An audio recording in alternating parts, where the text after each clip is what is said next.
Last class আমরা semiconductor part 1 করেছিলাম এবং সেক্ষেত্রে সেমিকন্ডাক্টরের আমরা basic property, intrinsic, extrinsic semiconductor এগুলোকে নিয়েই হাইলাইট করেছিলাম। আমরা সেখানে পিএন জাংশন ডায়োডের ফরমেশনটা দেখেছিলাম, ডিপ্লিশন রিজিয়ন দেখেছিলাম এবং ডায়োড কেন বলা হয় পিএন জাংশনকে সেগুলো নিয়ে আলোচনা করেছিলাম। আজকে আমরা আলোচনা করব ডায়োডের ব্যবহার, ক রকমের ডায়োড হয়, আর ডায়োডের ব্যবহারের মধ্যে ডায়োড থেকে এক ধাপ এগিয়ে আমরা যাব ট্রানজিস্টর। আজকে ট্রানজিস্টরের বেসিক পার্ট 2 করব। আজকে বেসিক ক্লাস করাবো না, নেক্সট আর একটা ক্লাসে আমরা বাকি পার্টটাকে শেষ করব। একটু সময় নিয়ে পড়াচ্ছি, আই হোপ আমরা অনেকটা এগিয়ে গেছি, কারণ মডার্ন ফিজিক্স আমাদের প্রায় এবার শেষের ধারে। কারণ সেমিকন্ডাক্টর শেষ হলেই শুধুমাত্র ডিজিটাল সার্কিট পড়ে থাকবে আর কমিউনিকেশন, ওই দুটো ক্লাস আমি একদিনেই করাবো, কমিউনিকেশন প্লাস ডিজিটাল। তো আমাদের আই হোপ আর দুটো ক্লাসের মধ্যে আমাদের মডার্ন পুরো কমপ্লিট হবে। মডার্ন দুটো ক্লাসে কমপ্লিট মানে আমাদের শুধু বেরিয়ে থাকবে অপটিক্স। আমরা টার্গেট রাখছি অপটিক্সটাকে আমরা মোটামুটি একটু যতটা পারবো জানুয়ারির মোটামুটি যদি আগে শেষ করে দিতে পারি, যতটা পারি, কারণ জানুয়ারি 22 তারিখ থেকে আমাদের মোটামুটি জয়েন্টের ক্লাস, মানে জয়েন্টের পরীক্ষা তো শুরু হয়ে যাচ্ছে অবভিয়াসলি, ঠিক আছে। জয়েন্টের একটা মক টেস্ট আমি নেব, প্রত্যেকের যারা পড়ছো তারা তো দেবেই, যারা পড়ো না তারা দিতে পারো। 5টা পরীক্ষা নেব জয়েন্টের, একদম এক্স্যাক্টলি যেমন করে পরীক্ষা হয়। অফলাইনে পরীক্ষাটা নেব আর কিছুটা পরীক্ষা অনলাইনে নেব। এখানে বসে মোবাইলে তোমরা দিতে পারবে, একটু যদি সবার কাছে মোবাইল থেকে, আমার অ্যাপ আছে তোমরা জানো, সেই অ্যাপে 5টা সেটের কোয়েশ্চেন আমি রেডি করব, যেমন করে হয় 300 মার্কসের, এক্স্যাক্টলি সেম ওয়েতে। তো তোমাদের কাছে যেমন লুজ পেজ থাকে সেই লুজ পেজ দেওয়া হবে, যেমন মুদিখানার যে ক্যালকুলেটর থাকে সেই ক্যালকুলেটর তোমরা নিয়ে আসতে পারো বা এখানে ইউজ করতে পারো, আমি থাকবো সেক্ষেত্রে। তো সেক্ষেত্রে মোবাইলে যেমন অনলাইনে হয় সেরকম একটা ব্যবস্থা করব, আর না হলে পরে আমরা তো অফলাইনে পরীক্ষা নিচ্ছি, চেষ্টা করব টোটাল 10খানা পরীক্ষা, একটা অনলাইনে 5টা আর অফলাইন 5টা, টোটাল 10টা পরীক্ষা সেট যদি আমরা রেডি করতে পারি মোটামুটি ডিসেম্বর থেকে জানুয়ারি মাসে 22 তারিখের মধ্যে। প্রত্যেক সপ্তাহে একটা বা প্রত্যেক সপ্তাহে দুটো, কোনোদিন এলে একবারে দুটো পরীক্ষা দিয়ে গেলে, এরকম যদি সম্ভব হয়, জানি না হবে কিনা, কোনোদিন যদি হয় সারাদিন পরীক্ষায় দিয়ে গেলে, কন্টিনিউ মোটামুটি টাইম তো লাগে। যাই হোক, আমরা দেখবো, সেটা দেখে আলোচনা করে দেবো। আগের দিনের একটা পার্ট আমার মিস গেছিল, সেই পার্টটাকে আমি একটু আলোচনা করে দিতে চাইছি। সেটা হচ্ছে মোবিলিটির সাথে আমাদের পরিবাহিতাঙ্কের যে রিলেশনশিপ ছিল সেটা আমরা আলোচনা করতে মিস করেছিলাম। সো সেই আলোচনাটাকে আমি এখানে করার চেষ্টা করছি, একটু দেখো। তো লাস্ট ক্লাসে আমরা যদি কোনো একটা ইন্ট্রিনজিক সেমিকন্ডাক্টর আলোচনা করেছিলাম, সেই ইন্ট্রিনজিক সেমিকন্ডাক্টরের যে কোনো একটা কন্ডাক্টর তুমি ভাবো এক্ষেত্রে আছে দেওয়া, বাড়িতে আগে একবার ফোন করে নাও, বাইরে গিয়ে দিয়ে ঢোকো, যাও বলো স্যার ক্লাস করছে, স্যারকে আর ফোন করো না, আগে কথা বলে না, ওখানে গিয়ে দিয়ে আমার সাথে ঢোকো। তো ধরো কিছু ইলেকট্রন আছে, তারা এইদিকে যাচ্ছে, নাম্বার অফ ইলেকট্রন মানে ডেনসিটি, নাম্বার ডেনসিটি। সো আমরা যদি এখানে বলি নাম্বার ডেনসিটি অফ ইলেকট্রন, যদি আমরা বলি এখানে n, আর নাম্বার ডেনসিটি অফ হোল যেগুলো হচ্ছে থার্মালি জেনারেটর অবভিয়াসলি h, যদি এটা ইন্ট্রিনসিক হয় তাহলে n আর h তো সমান হবে, বুঝতেই পারছো তোমরা, কারণ number of thermally generated electrons and holes will be same. তো যদি ইলেকট্রন এইদিকে যায়, আমরা অবভিয়াসলি ধারণা করবো যে যদি হোলগুলো এরকম গোল গোল হয়, হোল অবভিয়াসলি এইদিকে যাবে নাকি, আলটিমেটলি কারেন্টটা আমার এদিকে ফ্লো করবে, এবং কারেন্ট যেটা এদিকে ফ্লো করবে সেটা ড্রিফটিং অফ ইলেকট্রনস, যেজন্য আমরা ড্রিফট ভেলোসিটি বলছি, এখানে ড্রিফট কারেন্টই বলছি আমরা। সো দুটো কারেন্ট আমরা আগের দিন পড়েছিলাম, একটা হচ্ছে ডিফিউশন কারেন্ট যদি তোমাদের মনে থাকে, আর একটা হচ্ছে ড্রিফট কারেন্ট। তো এক্ষেত্রেও ড্রিফটিং হবে, এবং আমরা এখানে যে কারেন্ট পাবো সেই কারেন্টটা কিন্তু দুটোর জন্য পাবো। দুটো কি কি, একটা ইলেকট্রনের জন্য পাবো আর একটা কিসের জন্য, হোলের জন্য পাবো। এখন কারেন্টের সাথে যদি নাম্বার অফ ইলেকট্রনস বা নাম্বার অফ হোলস, ভেলোসিটি, এগুলো দেখো ফর্মুলা, তাহলে আমাদের সম্ভবত মনে ছিল একটা ফর্মুলা যে drift velocity should be equals two I/NEA, এই ফর্মুলাটা সম্ভবত আমাদের ছিল। তো এখান থেকে আমরা I শুড বি লিখতে পারি VD, যেটা একই দুটোর ক্ষেত্রে ভ্যালু সেম হবে, তাহলে NEA এটা ইলেকট্রনের জন্য আমরা ভাবলাম, NEA এটা ইলেকট্রনের জন্য ভাবলাম, আর একটা কারেন্ট হবে কার জন্য বলতো, হোলের জন্য হবে, অবভিয়াসলি বুঝতে পারছো। তো আমরা হোলের ভেলোসিটিটাকে আলাদাই ধরছি, ঠিক আছে। তো VD না ধরে আমরা VN ধরছি, যে ভেলোসিটি অফ, এটা হচ্ছে ইলেকট্রন, বা ই ধরতে পারো তুমি, তোমাদের বই যা ধরা আছে। সো VE আর VH নিলাম হোলের জন্য, কিন্তু নাম্বার অফ মানে হোলস হচ্ছে H, সো VHH, কিন্তু চার্জ তো বোথ কেসেই সেম হবে, সেজন্য ই থাকলো আর এরিয়াও সেম হবে। আর আমি এখান থেকে অবভিয়াসলি দেখতে পাচ্ছ তুমি কমন নিয়ে নিতে পারবো কি না, তো ই আর এটাকে কমন নিয়ে নিতে পারবো। So if we take common e a, তাহলে এখানে আমার পড়ে থাকছে ভিইএন প্লাস কি পড়ে থাকছে ভিএইচএইচ, এটা পড়ে থাকছে আই আকারে। এখন আমরা যদি এই কারেন্টের সাথে এরিয়াটাকে এখানে ভাগ করি, এই এটাকে এইদিকে নিয়ে আসি, ভালো করে দেখবে, তাহলে আই বাই এ যদি লিখতে চাই তাহলে আমরা সিম্পল লিখবো ই ভিইএন প্লাস কি লিখবো ভিএইচএইচ, এটা লিখতে পারবো। এখন আই বাই এ মানে হচ্ছে কারেন্ট বাই এরিয়া, এটাকে আমরা কারেন্ট ডেনসিটি বলি। কারেন্ট বাই এরিয়াটাকে আমরা কারেন্ট ডেনসিটি বলি যদি তোমাদের মনে থাকে, এবং কারেন্ট ডেনসিটিকে আমরা জে দিয়ে লিখি। So J should be equals to, obviously এগুলোতে এই চিহ্ন দেবে না, লং কেসের বুকবে। So J should be equals to like that E of VEN plus VHH, এগুলো হচ্ছে নাম্বার অফ এন আর এইচ হচ্ছে number of electrons and number of holes. এখন জে মানে কি, যদি আমরা ওমস ল দেখতাম তাহলে ওমস লতে আমরা পেতাম জে মানে কত না, তো sir J should be equals to sigma e. যদি তোমরা ভেক্টর নোটেশন নিতে চাও, J vector should be equals to sigma e vector হতো। তাহলে জে এর জায়গায় যদি আমরা সিগমা ই বসাই, যেখানে সিগমাটাকে আমরা কি বলি পরিবাহিতাঙ্ক, তোমাদের যদি মনে থাকে, so sigma E should be equals two E N plus কত হবে ভিএইচএইচ, এটা হচ্ছে গল্প ছিল।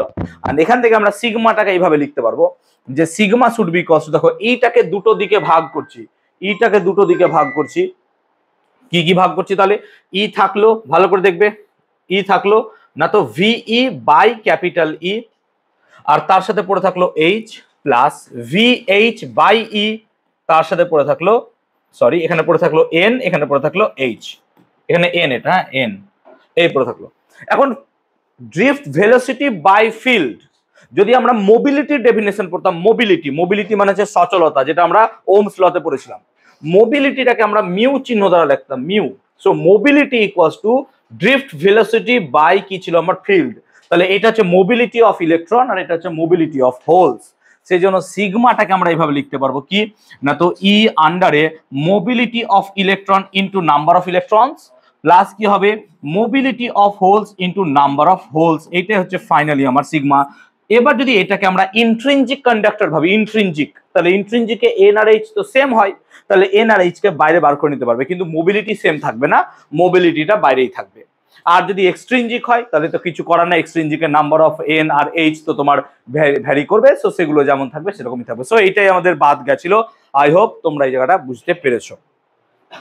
সো সেক্ষেত্রে আমরা এক্ষেত্রে দেখলাম যে এইটা হচ্ছে কন্ডাক্ট্যান্স বা পরিবাহিতাঙ্ক, আসতে ভাই, আর এটাকে আমরা কি বলছি না, তো মোবিলিটি, মিউ ই আর মিউ এইচ, এই মোবিলিটির সাথে রিলেশনশিপটা আমাদের এটাই পাওয়া যায়।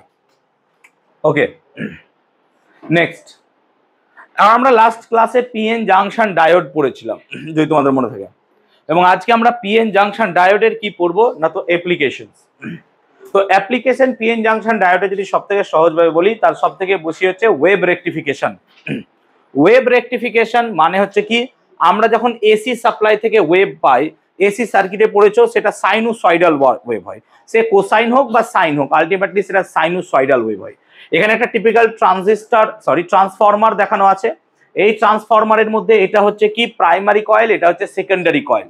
প্রাইমারি কয়েলে দেখো কোনো একটা এসি ইনপুট দেওয়া আছে, অবভিয়াসলি আউটপুট সার্কিটের ক্ষেত্রেও তুমি এসি পাবা, কারণ এটা ইলেকট্রোম্যাগনেটিক ইন্ডাকশনের উপর বেস করে চলছে।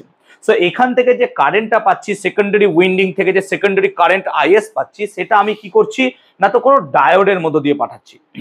এখন যদি ডায়োডের মধ্যে দিয়ে না পাঠাতাম, ডাইরেক্ট পাঠাতাম, তাহলে এখানে ডিসি যদি কোনো ডিভাইস হয়, কোনো একটা মোটর, ডিসি মোটর চলবে না। তার মানে এখানে কোনো ডিসি ডিভাইস হতে পারে, ধরো আমি একটা মোবাইল চার্জ করব, চলবে না, ওকে, সামহাউ কিছু একটা প্রসেসের মধ্য দিয়ে আমাকে ডিসি তে নিয়ে যেতে হবে, তার মানে আমাকে সামহাউ এসি টু ডিসি এখানে কি করতে হবে, রেকটিফাই বা কনভার্ট করতে হবে। কনভার্ট না করলে এক্ষেত্রে আমরা এটা পারবো না, সেই জন্য কোনো কোনো যন্ত্রে আমাদের ডিসি কনভার্সন দরকার। সবার বাড়িতে আছে যে চার্জার, সেই চার্জারে কিন্তু সবসময় এসি টু ডিসি কনভার্ট করছে।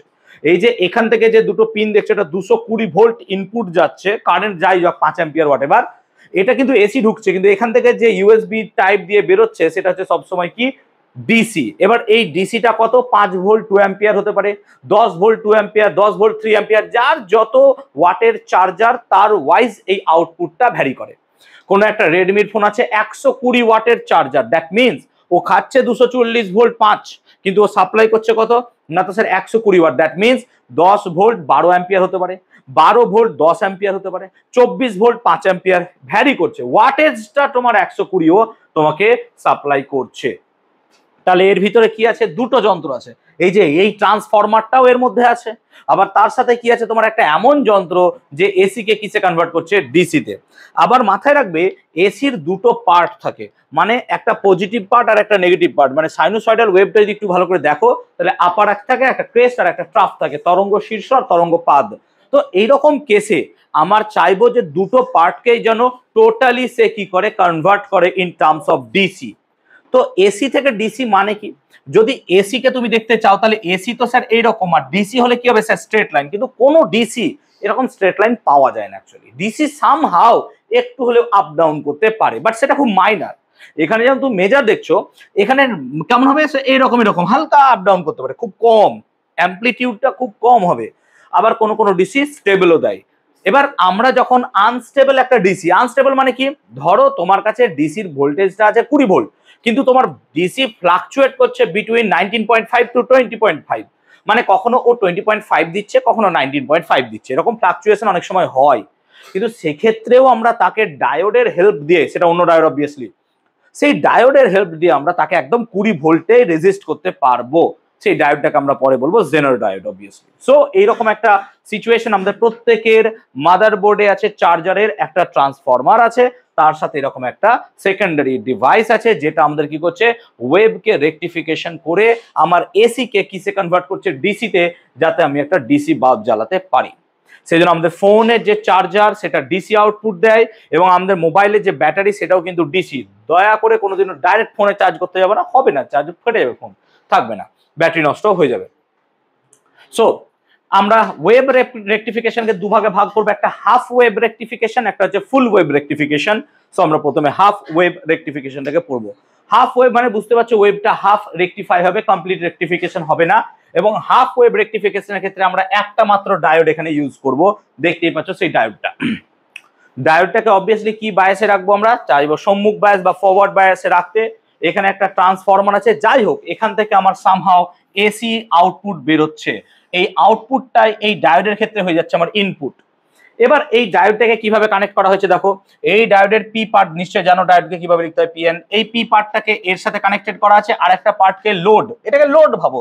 লোড মিন্স এর মধ্য দিয়ে আমাকে কারেন্ট পাঠাতে হবে, এই লোডের মধ্যে দিয়ে পাঠিয়ে আমি আর একটা পয়েন্টকে এর সাথে যুক্ত করেছি। এইভাবে সিস্টেমটা পুরো সার্কিটকে কমপ্লিট করছে।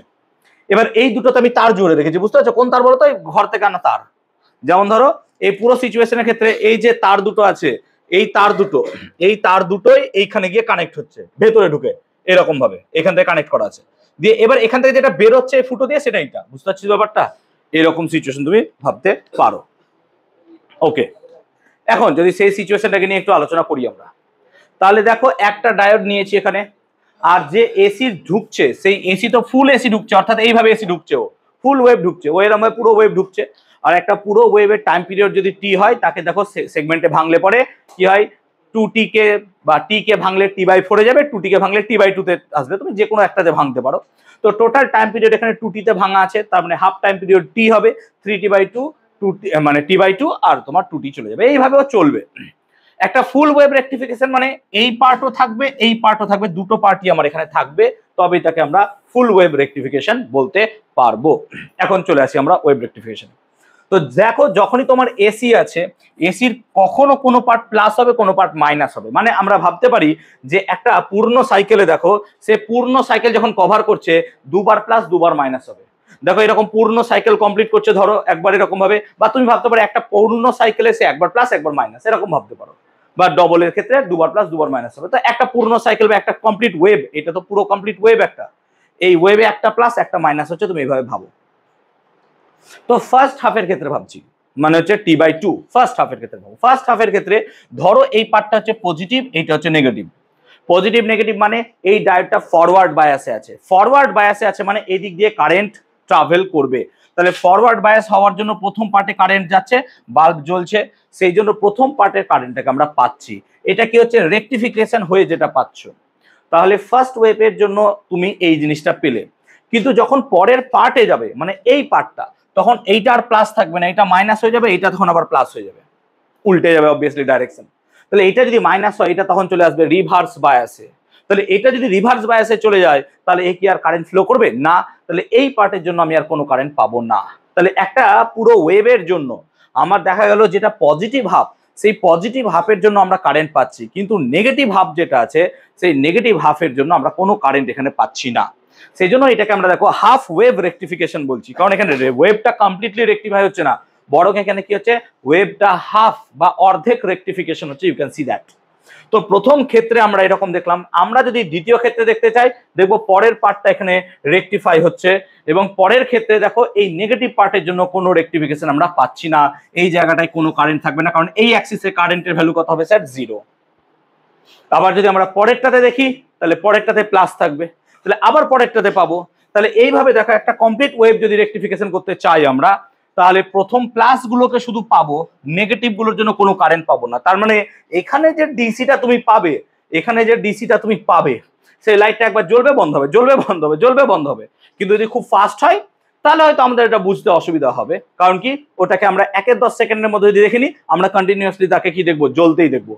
কিন্তু আমরা যখন ক্যামেরায় খুলবো, শাটারকে চেঞ্জ করব, তখন দেখবো লাইটটা কি হচ্ছে? ব্লিঙ্ক করছে। সেজন্য অনেক লাইট দেখবো তুমি ব্লিঙ্ক করে, আমরা খালি চোখে সেটাকে ব্লিঙ্কিং দেখতে পাই না অ্যাকচুয়ালি। যাই হোক, হোয়াট এভার, সেটা তো পরের কথা না। হয়তো আমরা এখানে যেটা বলছিলাম যে হাফ ওয়েভ রেকটিফিকেশনের ক্ষেত্রে এইরকম রিপলস পাওয়া, যেগুলোকে আমরা বলি ripples. So we get some ripples, এবং রিপলস গুলো কন্টিনিউয়াস হয় না, কিন্তু মাথায় রাখবে ডিসকন্টিনিউয়াস, মানে এগুলো হচ্ছে কি আস্তে আস্তে হাফ হাফ ফাঁকা ফাঁকা থাকবে। তো দেখতে পাচ্ছ পুরো ওয়েভকে সে রেকটিফাই করতে পারলো না, সেই জন্য আমরা এটাকে বলছি half wave rectifier. Half wave rectifier আমরা নর্মালি ইউজ খুব কমই করি, হাফ ওয়েভ রেকটিফায়ার হয় না। যেখানে আমরা ফুল ওয়েভকে পোটেনশিয়াল ইউজ করতে পারবো, কেন আমরা হাফ ওয়েভকে নেব? তাহলে এই পার্টের পুরোপুরি এনার্জিটা আমার বাদ চলে যাচ্ছে, ও ব্লক করে দিচ্ছে, এবং ডায়োডটা আস্তে আস্তে কি হবে? তাহলে গরম হবে এই ডায়োডটা, তো এনার্জি অ্যাকচুয়ালি লসই হয় এখানে। পরেরটাতেও হবে, কিন্তু আমরা এনার্জিটাকে ইউজ করতে পারবো, এখানে তো ইউজই করতে পারবো না যদি একটা ডায়োড শুধুমাত্র ইউজ করি। তাহলে এইটা হচ্ছে আমাদের half wave rectifier. I hope half wave রেকটিফায়ারটা বোঝাতে পারলাম। ফুল ওয়েভ রেকটিফায়ার যদি আমরা যাই, তাহলে ফুল ওয়েভ রেকটিফায়ারটাকে আমরা আর একটা ডায়োড ইউজ করে এটাকে ফুল ওয়েভ রেকটিফায়ার হিসেবে ইউজ করতে পারবো, যেখানে দুটো ডায়োডকে একই দিকে একইভাবে লাগাতে হবে। হাফ ওয়েভ রেকটিফায়ারে যেখানে শুধু ডাইরেক্টলি কানেক্টেড ছিল, এই জায়গাটায় আমরা একটা ডায়োডকে যদি প্লেস করি, তাহলে পরে সেটা হয়ে যাবে আমার ফুল ওয়েভ রেকটিফায়ার। দেখতেই পাচ্ছ শুধুমাত্র এই জায়গাটা ডায়োড দেওয়া আছে, আর কিছু না, এবং দুটো কানেকশন যেমন ছিল সেম ছিল। চলো এটাকে এবার বোঝার চেষ্টা করি। তো নর্মালি এখানে কি আছে? এসি সোর্স আছে, এবং এসি সোর্স থেকে এখানে কি হচ্ছে? এসির ওয়েভ ঢুকতে থাকছে। এবার এসির ওয়েভ ঢুকছে যখনই, ধরো এটা প্লাস এটা মাইনাস, তাহলে এটা তো চলে যাচ্ছে রিভার্স বায়াসে, তাহলে এটা দিয়ে কোনো কারেন্ট ফ্লো করবে না। কিন্তু ফরওয়ার্ড বায়াস হওয়ার জন্য এটা দিয়ে কারেন্ট ফ্লো করবে, এটা দিয়ে কারেন্ট ফ্লো করবে, এটা দিয়ে কারেন্ট ফ্লো করবে, দিয়ে এই দিক দিয়ে কারেন্টটা চলে যাবে। সো এটা ব্লিঙ্ক করবে। এই দেখো D1 ডায়োডের জন্য কারেন্ট তুমি পেলে। তাহলে এটা শুধুমাত্র ফার্স্ট হাফের জন্য, এইটার জন্য, নেগেটিভ নয় এখনো। তাহলে এই ডায়োডটাকে নিয়ে আমরা রেফারেন্স হিসেবে নিচ্ছি যে এর প্লাস হয়েছে, এর মাইনাস হয়েছে, মানে আমি কারেন্ট পেলাম। এবার যদি আমি পরের স্টেপে চলে যাই, আমরা যদি পরের স্টেপে যাই, তাহলে পরের স্টেপে দেখো এটা হয়েছে মাইনাস, এটা হয়েছে প্লাস। তাহলে পরের স্টেপে যখন এইটা মাইনাস, তখন এইটা ডায়োড কানেক্ট করছে না বা এটা কাজ করছে না, কিন্তু এই ডায়োডটা কাজ করছে। এই ডায়োডটা কাজ করার জন্য কানেকশন এই দিক দিয়ে আবার ঘুরে এদিকে চলে আসছে, দেখতেই পাচ্ছ নিশ্চয়ই। তাহলে দেখো ডাইরেকশন কিন্তু সেম থাকছে, ভাবো না ডাইরেকশন উল্টো হয়ে যাচ্ছে, কিন্তু ডাইরেকশন সেমই থাকছে। তখন আমার কি হবে? এই D2টাও কি হবে? এখানে তোমার কাজ করবে। এইভাবে পরের রিপলস গুলোকেও তুমি এখানে পরপর পেতে থাকবে, D1 D2 D3 D4, এইভাবে আমার এখানে একটা কন্টিনিউয়াস কারেন্ট পাবে। কেউ একজন আমাকে এখানে জিজ্ঞেস করতেই পারো যে স্যার দেখুন ম্যাক্সিমাম কারেন্ট কিন্তু এইটা, কারেন্ট মানে 0 থেকে ম্যাক্স আবার কমছে কমছে বাড়ছে এরকম হচ্ছে, সেই জন্য আমরা এই ভ্যালুটাকে এইভাবে না ধরে একটা অ্যাভারেজ ভ্যালু নেবো। বুঝতে পারছি ব্যাপারটা? এর একটা অ্যাভারেজ ভ্যালু পাবো, আর এটা এত ফাস্ট হবে যে আমাদের চোখ ধরতেই পারবে না যে অ্যাকচুয়ালি এটা ব্লিঙ্ক করছে, যেটা আমি বারবার কথা বলছি তোমাদেরকে। সেই জন্য এক্ষেত্রে যে রিপলস গুলো আমরা পাবো, সেই রিপলস গুলো কিন্তু কন্টিনিউয়াস হবে। কিন্তু মাথায় রাখবে যেখানে কমপ্লিট রেকটিফিকেশন অনেক সময় হয় না, কখনো কখনো এসির নয়েজ মানে কিছু এসির পরিমাণ এখানে ঢুকে যেতে পারে, অনেক সময় কোনো কোনো ক্ষেত্রে ঢুকে যেতে পারে। তো সেইগুলোকে আমরা এখানে কি করতে পারবো? রেকটিফাই করতে পারবো। তুমি যদি একটু যদি মন দাও, তাহলে এখানে দেখো এটাকে ফুল তুমি ডিসি বলতে পারো না। ফুল ডিসি হতে গেলে এটাকে শুড বি লাইক দিস, এরকম হতে হতো।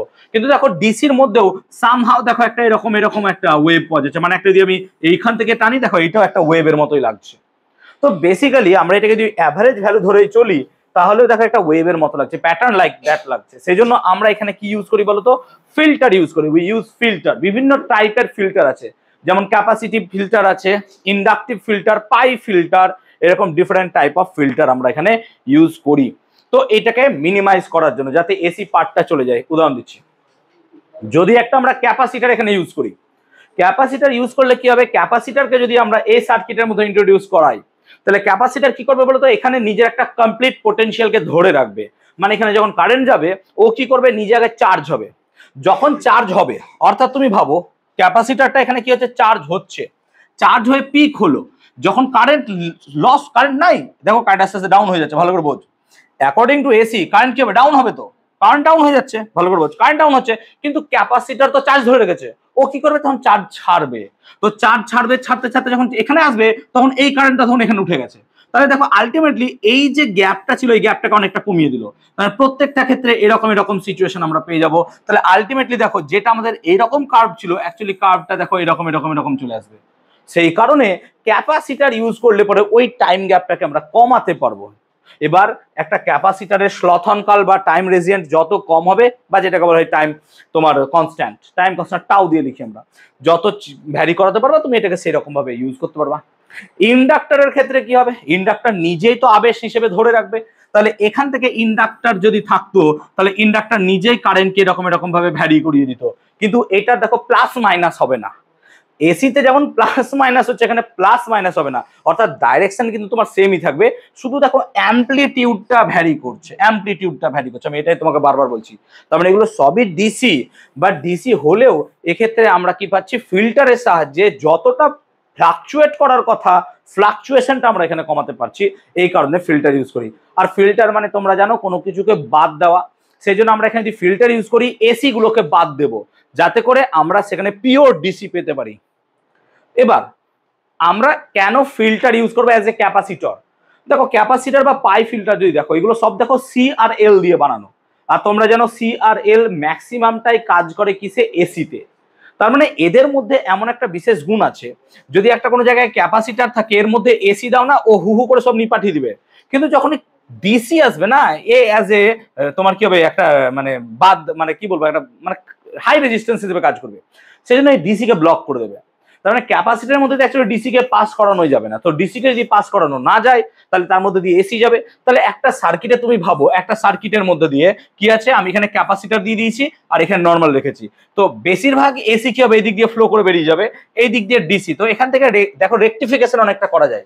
আবার তুমি এখানে যদি এখানেই যদি দিয়ে দাও, তাহলে এখানে সব এসি ব্লক হয়ে গেল, সরি ডিসি ব্লক হয়ে গেল, এখানে সবটাই তুমি এসি পেয়ে গেলে। এইগুলোকে রেকটিফাই বলে, মানে রেকটিফিকেশন বা ফিল্টার বলা হয়। তো এরকম ফিল্টার দেখো দু তিনটে তোমাদের বই আছে, একবার পড়ে নিও। এখনো পর্যন্ত বোর্ডে তো ফিল্টার সম্বন্ধে সেরকম কোশ্চেন আসেনি, যদি আসে ভবিষ্যতে বলা যায় না, একবার জাস্ট দেখে দেখো তোমরা ডায়াগ্রামটা, আই হোপ বুঝতে পেরেছি। এলসিএল থাকবে, যেমন ধরো বোঝাচ্ছি, যেমন ধরো ক্যাপাসিটার ফিল্টার, ক্যাপাসিটার ফিল্টারকে আমরা সব সময় লোডের সাথে প্যারালালি বসাবো, দেখো তোমাদেরও তাই থাকবে। আর যদি পাই ফিল্টার হতো, সিএলসি থাকতো, দেখো তাই থাকবে, দেখতে পাচ্ছ নিশ্চয়। সো এরা সব ওই ফিল্ট্রেশনই করে, দেখতে পাচ্ছ এদিক দিয়ে এসিটা পাস করে বেরিয়ে যাবে, এই দিক দিয়ে পুরো ডিসিটাকে পাবো। সো এখানে কোনো এসির পার্ট ঢুকবে না, ও পুরোপুরি এসিটাকে ধরে রাখবে। সো এইভাবে আমরা ইউজ করতে পারি, আর এখানে ও ভোল্টেজটাকেও মেনটেন করতে পারবে। তাহলে এইভাবে আমরা ফিল্টারটাকে এখানে ব্যবহার করতে পারি। তো এটা হচ্ছে সি। আমরা যদি এখানে এল ব্যবহার করি, একটা দিয়ে সি দিই, তাহলে পরে দেখো তোমার একটা হয়ে যাবে কি, পায়ের মতো দেখতে লাগছে, পায়ের মতো, সেই জন্য এটাকে পাই ফিল্টার অনেক সময় বলা হয়, এটাকে পাই ফিল্টার বলে, পায়ের মতো লাগে দেখতে বলে, ঠিক আছে। So capacitor filter is used to filter out the AC ripples and give pure DC voltage. যেটা আমি তোমাকে বলছিলাম যে যখনই ক্যাপাসিটার মারবো আমরা, ক্যাপাসিটারের মধ্য দিয়ে এসি গুলো বেরিয়ে যাবে, কারণ এসির ক্ষেত্রে ক্যাপাসিটারের রেজিস্ট্যান্স প্রায় 0, কিন্তু ডিসির ক্ষেত্রে সে হাই রেজিস্ট্যান্স শো করে, সেই কারণে ডিসি এর মধ্যে দিয়ে ঢুকতে পারবে না। তো ডিসি কমপ্লিটলি এদিক দিয়ে বেরোবে, এদিক দিয়ে ডিসি যাবে না। তো এই জায়গাটা ডিসির জন্য ব্লক হয়ে গেল, ডিসি বেরোবে এদিক দিয়ে, এসি এদিক দিয়ে বেরিয়ে পালিয়ে যাবে, শর্ট হয়ে যাবে এসিটা, বুঝতে পারছো এদিক দিয়ে। তো এদিক দিয়ে পুরো ডিসি পাবে। তো এখানে এটাই লেখা আছে, আই হোপ বুঝতে পারবে। তুমি গল্প করো। এটা ক্যাপাসিটর, এসির ক্ষেত্রে তার রেজিস্ট্যান্স কম, এই দিক দিয়ে এসিটা বেরিয়ে যাবে, ডিসিটা কমপ্লিটলি এদিকে পাওয়া যাবে, এই দিক দিয়ে ডিসি যেতে পারবে না। সো ডিসি এখানে ম্যাক্সিমামটাই পাওয়া যাবে, ঠিক আছে। তাহলে ফুল ওয়েভ রেকটিফিকেশনের ক্ষেত্রে ক্যাপাসিটার যদি দেখি আমরা, তাহলে ডিসি আউটপুট অনেকটা এরকম পাওয়া যাবে। আমরা যেটা বলছিলাম যে এরকম এরকম করে চেঞ্জ হয়ে যাবে, সেটাকে আমরা মোটামুটি স্ট্রেট লাইন দিয়ে ভাবতে পারি যে আমরা যদি একটা ক্যাপাসিটার ফিল্টার ইউজ করি তাহলে ডিসিটা অনেকটা স্টেবল পাওয়া যাবে রাদার দ্যান দিস আগের আউটপুটের তুলনায়। সো এইগুলোকে আমরা এখানে পেতে পারি, রিপলস গুলোকে সে আউট করে দেবে ও পিওর ডিসি কে এখান থেকে বার করতে পারবে তুমি। ক্লিয়ার হয়েছে? তাহলে এই ছিল আমাদের মোটামুটি পিএন জাংশন ডায়োডের রেকটিফিকেশন ইউজ, যে আমরা তাকে রেকটিফায়ার হিসেবে কিভাবে ইউজ করতে পারবো। ফুল wave rectifier, half wave rectifier দুটোই পরীক্ষায় আসে, ভালো করে পড়বে। কোন বইয়ে ব্রিজ রেকটিফায়ার থাকে। Bridge rectifier is like Wheatstone bridge, কিন্তু তোমাদের সিলেবাসে নাই বলে আমি আর করাচ্ছি না। ব্রিজ রেকটিফায়ারটা অনেক সময় অনেক বইয়ে থাকতে পারে, কিন্তু ব্রিজ রেকটিফায়ার তোমাদের নেই বলে আমি আর ব্রিজ রেকটিফায়ার করালাম না। হুইটস্টোন ব্রিজেরই মতো ডায়োডগুলো জাস্ট অপোজিটলি প্লেস থাকবে, যদি কারোর ইচ্ছা হয় সে ব্রিজ রেকটিফায়ারটা পড়তে পারো। Okay, special purpose PN junction diode. PN junction ডায়োডকে স্পেশালি কিছু কাজের জন্য ডিজাইন করা হয়েছে। তার মধ্যে একটা হচ্ছে জেনার ডায়োড, সেটা সব থেকে বেশি পরিমাণে ইউজ হয় জেনার ডায়োড। এছাড়াও আরো কিছু ডিভাইসের ক্ষেত্রে আমরা ইউজ করতে পারবো, যেগুলোকে আমরা অপটো ইলেকট্রনিক ডিভাইসেস বলি, বা অপটো ইলেকট্রনিক জাংশন ডিভাইসেস, যেটাকে বলা হয় ওজেডি। এদের মধ্যে হচ্ছে photo diode, LED, solar cell, তিনটেই আমাদের সিলেবাসে আছে, তিনটেই পড়তে হবে। এদের ওয়ার্কিং প্রিন্সিপাল, তিনটের ওয়ার্কিং প্রিন্সিপাল কমপ্লিটলি ডিফারেন্ট, তিনটেই তিন রকম। ঠিক আছে, তিনটেই তিন রকম। আমি কি করেছিলাম, আমার যখন ভাইবা হয়েছিল, মানে প্র্যাকটিক্যাল ইলেকট্রনিক্সের উপর এগুলো প্র্যাকটিক্যাল হয়েছিল, তার জন্য ভাইবা হয়তো জানিস নিশ্চয়, মানে মৌখিক কোয়েশ্চেন করে। ফটো ডায়োডের ওয়ার্কিং প্রিন্সিপালের সাথে আমি সোলার সেলের ওয়ার্কিং প্রিন্সিপাল বলে দিয়েছিলাম, মানে গন্ডগোল হয়ে গেছিল, কারণ বুঝতে পারতাম না তখন অতটা আমি, তো স্বাভাবিকভাবে। তো পরে এখন রিয়েলাইজ করি যে আমি কতটা বোকা ছিলাম, যে কমপ্লিটলি ডিফারেন্ট থিংস। তো যদি একটু মন দিয়ে শুনিস তাহলে পরে ইজিলি সেই জায়গাটা ভালো করে করবি। তো জেনার ডায়োড নিয়ে আমরা একটু আলোচনা করবো। তো জেনার ডায়োডই আমাদের এখন পার্টে আছে। অ্যাকচুয়ালি জেনার ডায়োড কি, একে হেভিলি ডোপ করা হয় একটা সেমিকন্ডাক্টরের মধ্যে। হেভি ডোপ এই কারণে করা হয় যাতে করে আমার এখানে কি হয়, ক্যারিয়ার কনসেন্ট্রেশন বাড়ে। আবার দেখো, জেনার ডায়োড হচ্ছে এমন একটা জেনার ডায়োড যেটা রিভার্স বায়াসে কাজ করে। ম্যাক্সিমাম ডায়োড আমাদের ফরওয়ার্ড বায়াসে কাজ করে, কারণ ফরওয়ার্ড বায়াসে রেজিস্ট্যান্স কম থাকে। কিন্তু জেনার ডায়োডকে পারপাসফুলি, ইচ্ছাকৃতভাবে ওকে কি করা হয়, রিভার্স বায়াসে কাজ করানো হয়, এবং রিভার্স বায়াসে একটা সার্টেন রিজিয়নে তাকে বেশি পরিমাণে কাজ করানো হয়। তার কারণ হচ্ছে, আমরা একটু পরে পড়বো, জেনার ডায়োড ভোল্টেজকে কনস্ট্যান্ট রাখতে পারে। সেই জন্য ভোল্টেজ রেগুলেশনের ক্ষেত্রে জেনার ডায়োডের বিকল্প কিছুই নেই। একটা নর্মাল ডায়োডই হচ্ছে জেনার ডায়োড, কিন্তু তাকে ওয়ার্কিং, তার কাজটা আলাদা বলে তার সাইনটাকেও আমরা আলাদা দিয়েছি। নর্মাল পিএন জাংশন এরকম হয়, কিন্তু জেনার ডায়োডের ক্ষেত্রে তীরটা জাস্ট এরকম থাকবে, যাতে করে আমরা বুঝতে পারি না ভাই এখানে জেনার বসানো আছে, এর ওয়ার্কিংটা আলাদা হয়ে যাবে। Otherwise it is also a diode.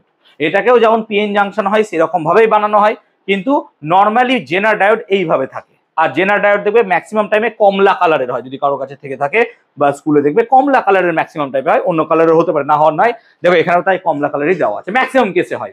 আর এটা স্ট্রেট হয়, কিন্তু নর্মাল যে ডায়োডগুলো আমরা দেখি সেই ডায়োডগুলো দেখবে এইরকম টাইপের থাকে, নর্মাল ডায়োডগুলো। কিন্তু জেনার ডায়োডকে এইভাবে রাখা হয়। ঠিক আছে, এটা হচ্ছে জেনার ডায়োড। আচ্ছা, it is design two operate, এটাকে অপারেট করা, ডিজাইন করা হয়েছে অপারেট করার জন্য in the rivers bias.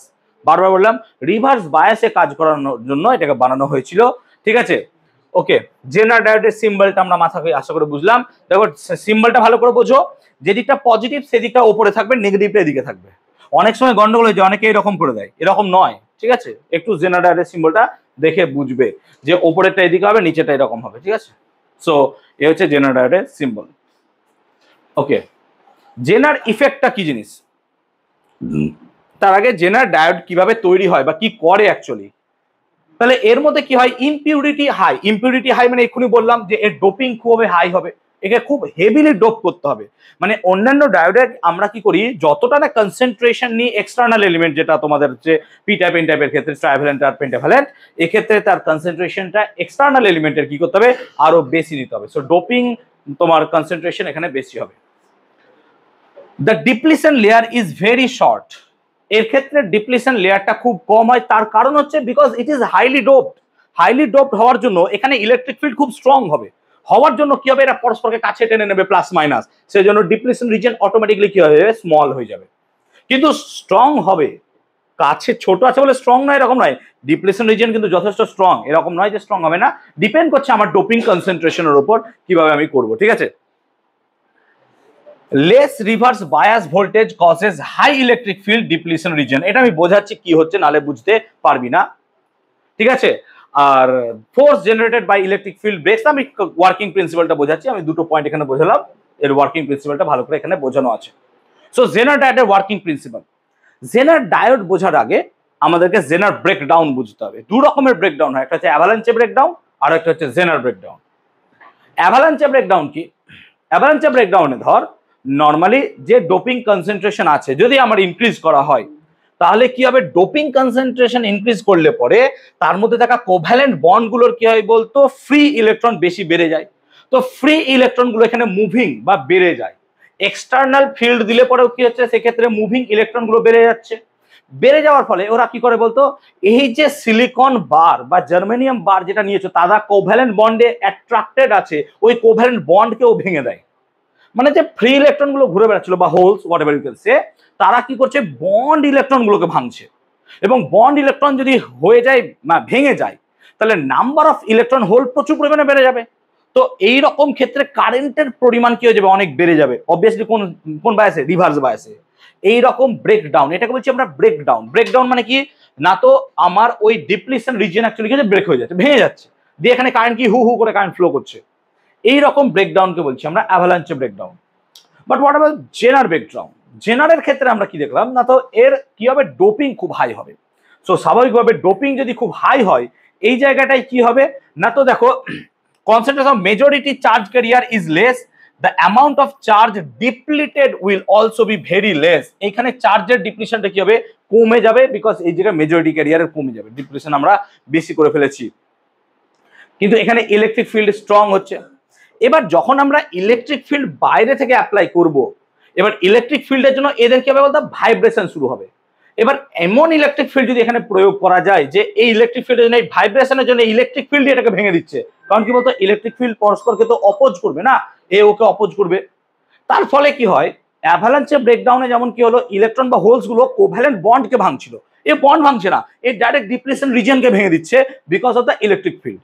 So অ্যাভালাঞ্চের সাথে জেনারের পার্থক্যটা হচ্ছে, জেনারের ক্ষেত্রে কি হবে না, তো ইলেকট্রিক ফিল্ড কি করবে এখানে, না তো এত সাফিসিয়েন্ট এনার্জি তৈরি করবে বা ইলেকট্রিক ফিল্ড তৈরি করবে যে ডিপ্লিশন ভাঙবে।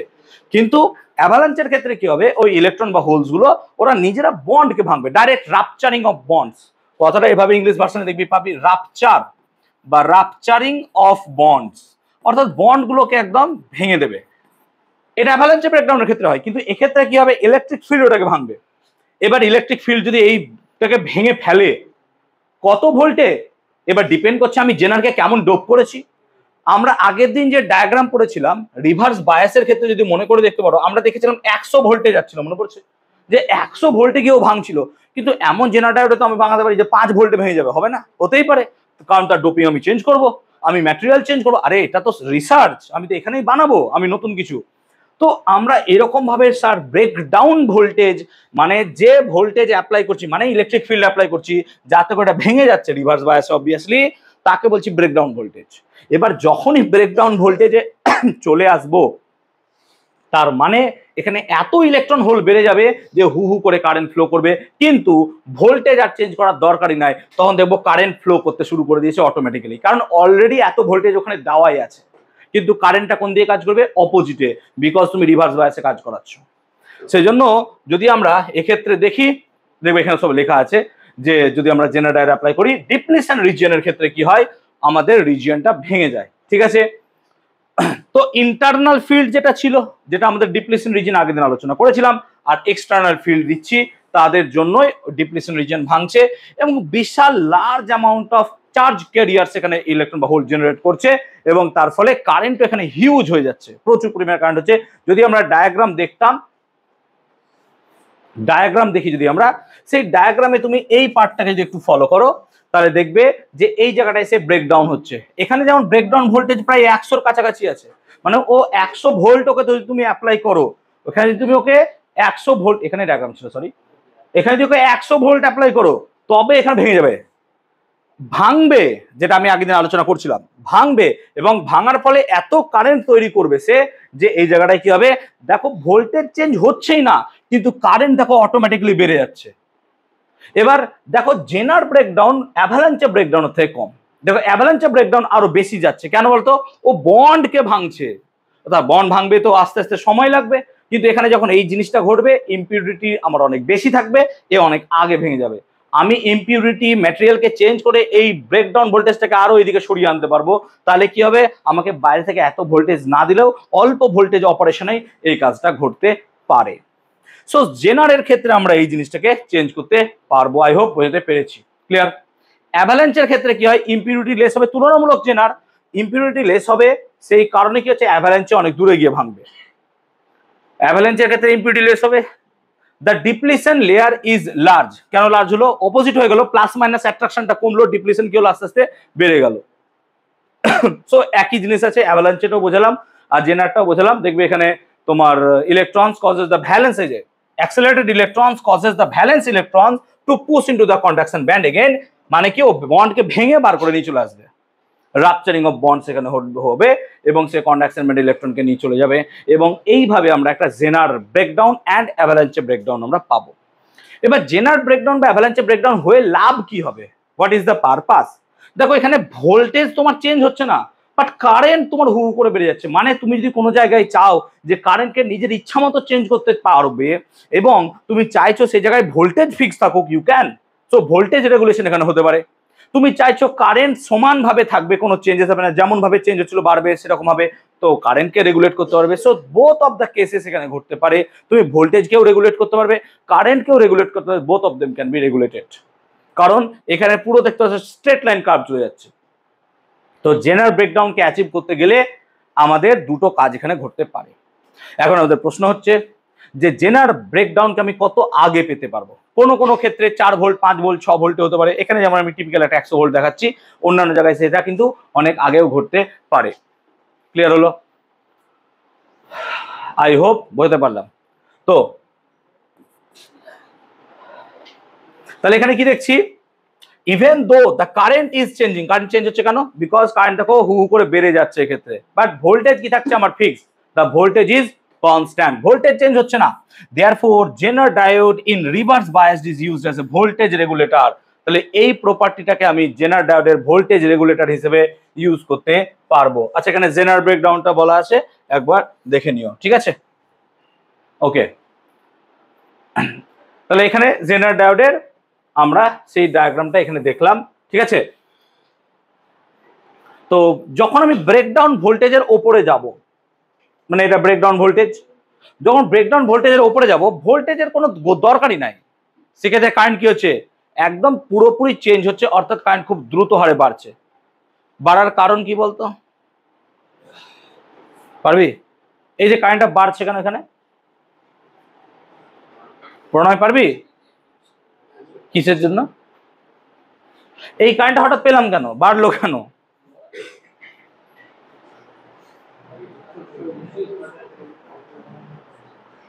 আরে কারেন্ট বাড়লো কেন বলে, এতক্ষণ তো তাই পড়লাম আমি, দেখ শুনলাম না কিছু। কারণ কারেন্ট বাড়লো because of the career concentration বাড়লো। ক্যারিয়ার কনসেন্ট্রেশন মানে অ্যাকচুয়ালি কি, ব্রেকডাউন হলো। ব্রেকডাউন হলো, ভাঙলো বলেই তো আমরা কারেন্ট পেলাম, যদি না ভাঙতো তাহলে আমি কি করে কারেন্ট পেতাম? তো ডিপ্লিশন রিজিয়ন ভেঙে গেল, ডিপ্লিশন রিজিয়ন ভাঙলো ব্রেকডাউনে, ভাঙার পর কারেন্ট কি হলো, ওই ভোল্টেজের মধ্যে অপোজিটলি চলতে শুরু করলো, সেজন্য আমরা কারেন্ট পেলাম। ওকে, তাহলে ভোল্টেজ রেগুলেশন, তাহলে জেনার ডায়োডের একটা সুন্দর পার্ট হচ্ছে ভোল্টেজ রেগুলেশন। এবার দেখ কোনো জায়গায় যদি ভোল্টেজকে আমাকে রেগুলেট করতে হয়, তো আমরা জানি প্যারালাল কম্বিনেশনে ভোল্টেজ কি থাকে বলতো, কনস্ট্যান্ট থাকে। তো আমাকে জেনার ডায়োডকেও সেরকম ভাবেই প্লেস করতে হবে প্যারালালি, অর্থাৎ কোনো জায়গায় যদি লোড থাকে, সেই লোডের অ্যাক্রসে যদি আমি একটা জেনার ডায়োডকে রেখে দিই, তাহলে দেখো এটা একটা লোড, এই লোডের অ্যাক্রসে দেখো জেনার ডায়োডকে রেখেছি, তাহলে কি হবে, জেনার ডায়োড যদি ব্রেকডাউনে চলে আসে, তার মানে তুমি এর মধ্যে দিয়ে যা ইচ্ছা কারেন্ট ফ্লো করাও, এই কিছু মনেই করবে না, কিন্তু ও নিজের ভিজেডটাকে কি রাখবে বলো তো, কনস্ট্যান্ট। মানে তার যা জেনার ভোল্টেজ আছে সেই জেনার ভোল্টেজ চেঞ্জ হবে না। একটা জেনার ডায়োডের পাওয়ার যদি পি হয়, ধরো জেনার ডায়োডের পাওয়ার পি, আর জেনার ব্রেকডাউন হচ্ছে ভিজেড, আর তার কারেন্ট যদি আইজেড হয়, তাহলে এখান থেকে তুমি তিনটে রাশির একটা জানলে পরে তুমি অবভিয়াসলি বার করতে পারবে। যেমন তুমি জেনার ভোল্টেজ যদি জানো, তার মধ্যে দিয়ে কত কারেন্ট ফ্লো করতে হবে তুমি বার করতে পারবে। তো এই তিনটে রাশি অবভিয়াসলি ফর্মুলাটা জানো নিশ্চয়ই, P should be equals two ভিজেড IZ. এই ফর্মুলা দিয়ে আমরা কি করতে পারবো, তার কারেন্ট বা ভোল্টেজটাকে বার করতে পারবো। তাহলে এক্ষেত্রে দেখো সেই ইউজ করা হয়েছে জেনার কারেন্ট আইজেড আকারে। তাহলে এখানে লোড যেটা দিয়েছি সেটা যদি জেনার না দিতাম, এখানে দেখো unstable voltage, variable voltage, unstable, এই যাচ্ছে এখানে ভোল্টেজটাকে ভ্যারি করে দিচ্ছে। তাহলে এখানে যদি আমার একটা কনস্ট্যান্ট কাজ দরকার হয়, কনস্ট্যান্ট 4 ভোল্ট দরকার, ও 4 ভোল্ট সাপ্লাই করতে পারছে না, ফ্লাকচুয়েট করছে। সেজন্য আমরা কি করলাম, এখানে একটা জেনার দিলাম। জেনারকে দিলাম, কিন্তু জেনারকে দিতে হবে এমন ভাবে যেন সে তার রিভার্স বায়াসের ব্রেকডাউন ভোল্টেজে অ্যাপ্লাই হয়। না হলে পরে কিন্তু কি হবে, এর মধ্যে দিয়ে তো কারেন্ট অ্যাকচুয়ালি ফ্লো করবে না, ও সমস্ত এদিক দিয়ে পাঠিয়ে দিতে পারবে, তা আবার এখানে আনস্টেবল চলে আসবে। তাহলে এর কোন রিজিয়নে সে অপারেট হবে সেটাও মাথায় রাখতে হবে, যে কোন রিজিয়নে তাকে আমি অপারেট করতে পারবো। রিজিয়নটা এই রিজিয়ন হবে নাকি, এই জায়গাটায় তাকে অপারেট করতে হবে। তুমি এইদিকে অপারেশন হলে কিছু হবেই না, কারণ এখানে মাইনরিটি ক্যারিয়ার শুধু হু হু করে কারেন্ট নিয়ে যাচ্ছে। মানে ভাব, বোঝ, এইখান থেকে এইটুকু কারেন্ট শুধু মাইনরিটি ক্যারিয়ার নিয়ে যাচ্ছে কিন্তু, তাই না? রিভার্স কারেন্ট এটা, ওই যেটা ডিপ্লিশনের মধ্যে দিয়ে বেরিয়ে যাচ্ছিল, কিন্তু হঠাৎ করে ব্রেকডাউন হওয়ার পর কি মাইনরিটি মেজরিটি সব ক্যারিয়ার কারেন্ট নিয়ে যেতে শুরু করেছে, সেই জন্য এই জায়গাটায় কারেন্ট বেড়ে গেল। তো ওই জায়গায় যদি আমি ওকে অপারেট করতে চাই, অপারেশন কিন্তু হবে না, সেই জন্য ওকে এই জায়গায় অপারেশন করতে হবে যেখানে ও ব্রেকডাউন পাবো। তো এইটা এখানে লেখা আছে দেখবে। তো এইখানে যদি ইউজ করা হয় তাহলে সেই জায়গায় কি হবে, এর ভোল্টেজটা কনস্ট্যান্ট থাকবে। তাহলে এর অ্যাক্রসের ভোল্টেজ আর এর অ্যাক্রসের ভোল্টেজ প্যারালাল কম্বিনেশন হওয়ার জন্য কি থাকবে, কনস্ট্যান্ট থেকে যাবে, এর চেঞ্জ হবে না। তো জেনার ডায়োডকে অ্যাজ এ ভোল্টেজ রেগুলেটর আমরা ইউজ করতে পারবো। ভোল্টেজ রেগুলেশন আমরা এখানে জেনার ডায়োডকে দিয়ে করতে পারবো। তো এটা একটু জাস্ট নিজের মতো করে পড়বে, নিজের মতো করে লেখার চেষ্টা করবে, ঠিক আছে? ওকে, ভোল্টেজ রেগুলেশনের ক্ষেত্রে দেখো দেওয়া আছে যে যদি আমরা এই ক্ষেত্রে দেখি কারেন্টকে ইনক্রিজ করাই, ভ্যারিয়েবল ভোল্টেজও চেঞ্জ হচ্ছে, কিন্তু তা সত্ত্বেও তার কি হচ্ছে, ভোল্টেজ আউটপুটটা কনস্ট্যান্ট থাকছে, চেঞ্জ হচ্ছে না। কারণ আমরা ডায়াগ্রামই দেখলাম, কারেন্ট বাড়ুক কোনো ব্যাপার নাই, ভ্যারিয়েবল ভোল্টেজ বাড়ুক কোনো ব্যাপার নাই, ও কি করবে, ব্রেকডাউন ভোল্টেজটাকে নিজের কনস্ট্যান্ট রাখবে। তাতে তুমি ওর ভেতর দিয়ে যত ইচ্ছা কারেন্ট ফ্লো করাবে করাও, ও তখন ফ্রি হয়ে গেছে, ওর ডায়োড পুরো ফ্রি হয়ে গেছে, যাও যা মন যায় করো। ক্লিয়ার হয়েছে? আবার দেখো এক্ষেত্রে কি হচ্ছে, ভোল্টেজকে আমরা কমাচ্ছি, কারেন্টও কি হচ্ছে, কমছে, তাও এই জায়গাটায় কি হচ্ছে, ভোল্টেজের চেঞ্জ হচ্ছে না, কারণ ও তো ব্রেকডাউনে বসে আছে, ও তো নিজের ভিজেটটাকে ধরে রেখে দিয়েছে। তো এইখানে তুমি যাই করো এই জায়গাটায় তার ইফেক্ট পড়ছে না, বিকজ তুমি এখানটাতে একটা জেনারকে ভরে রেখেছো। ও কি করছে, এই জায়গায় ভিজেটকে মেনটেন করছে, বিকজ সে ব্রেকডাউনে বসে আছে, এখানেও কি হচ্ছে, ভিজেটকে মেনটেন করার চেষ্টা করছে। তাহলে এই ভোল্টেজটাই সো এখানে কনস্ট্যান্টলি সাপ্লাই করতে থাকছে। আদারওয়াইজ তুমি যত তাকে ইনপুটে ভেরিয়েবল করো ভোল্টেজ অথবা কারেন্ট। আই হোপ ক্লিয়ার করাতে পেরেছি ডায়াগ্রাম বেসিসে, ক্লিয়ার হয়েছে? তো এইভাবে ভোল্টেজ রেগুলেট করে। তোমাদের বইয়ে এত সুন্দর ডায়াগ্রাম হয়তো থাকবে না, তোমরা একবার দেখে নিও বইটা, এইখান থেকে ডায়াগ্রাম দুটো ইউজ করো। যদি ভোল্টেজ রেগুলেশন কখনো আসে, please refer to my diagram, এই ডায়াগ্রামটাকে একটু রেফার করো। পিডিএফ তো আমি তোমাদের দিয়ে দেবো, খাতায় একটু করে রেখো বা খাতায় করে বইয়ের ভেতরে ভরে রাখো, যেটা হারিয়ে না যায়। এই ডায়াগ্রাম দুটো কিন্তু খুব দরকার। ক্লিয়ার হয়েছে? একটা ভোল্টেজ কারেন্ট বাড়ালে পরে, ভোল্টেজ কারেন্ট ডিক্রিজ করলে পরে কোনো চেঞ্জেস আসে না, শুধুমাত্র এটুকুই দেখানোর জন্য। ক্লিয়ার হয়েছে? তাহলে পরে ফুল নাম্বার তোমরা এখানে পাবে। ক্লিয়ার হলো? এইটা এখানে বোঝানো আছে, যেটা আমি এখানে বোঝানোর চেষ্টা করলাম, যে আমি এখানে ভ্যারিয়েবল ইনপুট দিচ্ছিলাম, ও কারেন্টটাকে কনস্ট্যান্ট ধরে রাখলো, কোনো চেঞ্জেস আমার এখানে আসেনি। ক্লিয়ার হলো? কোনটা? এই রেজিস্ট্যান্স, এই রেজিস্ট্যান্সের একটা বিশেষ গুরুত্ব আছে, এটাকে সিরিজে কানেকশন দেওয়া হয়। যখন আমি এদিক দিয়ে পাঠাবো তখন এখানকার যে কারেন্টটা হবে সেই কারেন্টটা তো খুব হাই হতে পারে। তো এখন নর্মালি যেটা লোডের কারেন্ট তার থেকে জেনার কারেন্ট অনেক হাই হয়, অবভিয়াসলি গ্রাফ দেখে বুঝতে পারবি যে কারেন্ট অনেক বেশি মাপের নিয়ে যেতে পারে। সেই জন্য অ্যাকচুয়ালি গুড ভোল্টেজ রেগুলেশনের জন্য জেনার কারেন্ট লোড কারেন্টের থেকে অনেক বেশি হতে হবে। মানে এটা ধর আমি কথা মনে বলছি 5 মিলি অ্যাম্পিয়ার, এ হয়তো 100 মিলি অ্যাম্পিয়ার যেতে পারবে। তার মানে কি ও অতটা রেঞ্জে অপারেট করতে পারবে, কারণ ও তো ফ্লাকচুয়েট করবে। মানে ও ভোল্টেজকে কনস্ট্যান্ট রাখার জন্য ও কি করবে, তার কারেন্টকে তো ভ্যারি করাবে। না হলে কি করে হবে, যদি ভোল্টেজকে কনস্ট্যান্ট রাখতে হয় তোমাকে একটা কিছুকে তো ভ্যারি করাতে হবে, না তো সম্ভব নয়। সেই কারণে দ্য রেজিস্টার এটা সিরিজে দেওয়া হয়, Zener current is several times higher than the load current. যদি এত না দেওয়া হয় লোডের ক্ষতি হয়ে যেতে পারে, সেই জন্য এটাকে আটকে দেওয়ার জন্য অনেক সময় দেওয়া হয়। এ তো যত ইচ্ছা কারেন্টকে ড্র করতে শুরু করে দেবে। বুঝতে পেরেছি ব্যাপারটা? ওকে, অপটো ইলেকট্রনিক ডিভাইসেস, যেটা আমরা বলবো ফটো ডায়োড। আই হোপ এটাই আছে তোদের এবার। ফটো ডায়োড দেখ তিনটে থাকবে, ফটো ডায়োড, সোলার সেল, আর আমাদের থাকবে হচ্ছে কি বলে ওকে, এলইডি। ফটো ডায়োড কি? ফটো ডায়োড হচ্ছে যে একটা পিএন জাংশন ডায়োডই থাকবে, পিএন জাংশন ডায়োডই থাকবে, কিন্তু এখানে গুরুত্বপূর্ণ ভূমিকা নেবে হচ্ছে মাইনরিটি ক্যারিয়ার, মেজরিটি নয়। এটাই আমি ওই ভাইভাতে ভুল করেছিলাম, আমি মেজরিটি ক্যারিয়ার দিয়ে পুরো ব্যাখ্যা করে দিয়েছি, ওটা খুব ভালো বলেছি, কিন্তু পুরো উল্টো বলে ফেলেছি, পুরো উল্টো। কারণ এখানে মেজরিটি কোনো গুরুত্বই নাই, মাইনরিটি ক্যারিয়ারে মানে একটা ডিপ্লিশন রিজিয়ন দিয়ে তোমার কারেন্ট যাচ্ছে। কি কারেন্ট যাচ্ছে? অবভিয়াসলি স্যার মাইনরিটি ক্যারিয়ার যাচ্ছে, মাইনরিটি কারেন্ট যাচ্ছে। তো মাইনরিটি কারেন্ট যাচ্ছে, এই মাইনরিটি কারেন্টটাকে আমি ভ্যারি করাবো, চেঞ্জ করাবো with the help of Sunlight, এইটাকে বলবো আমরা ফটো ডায়োড।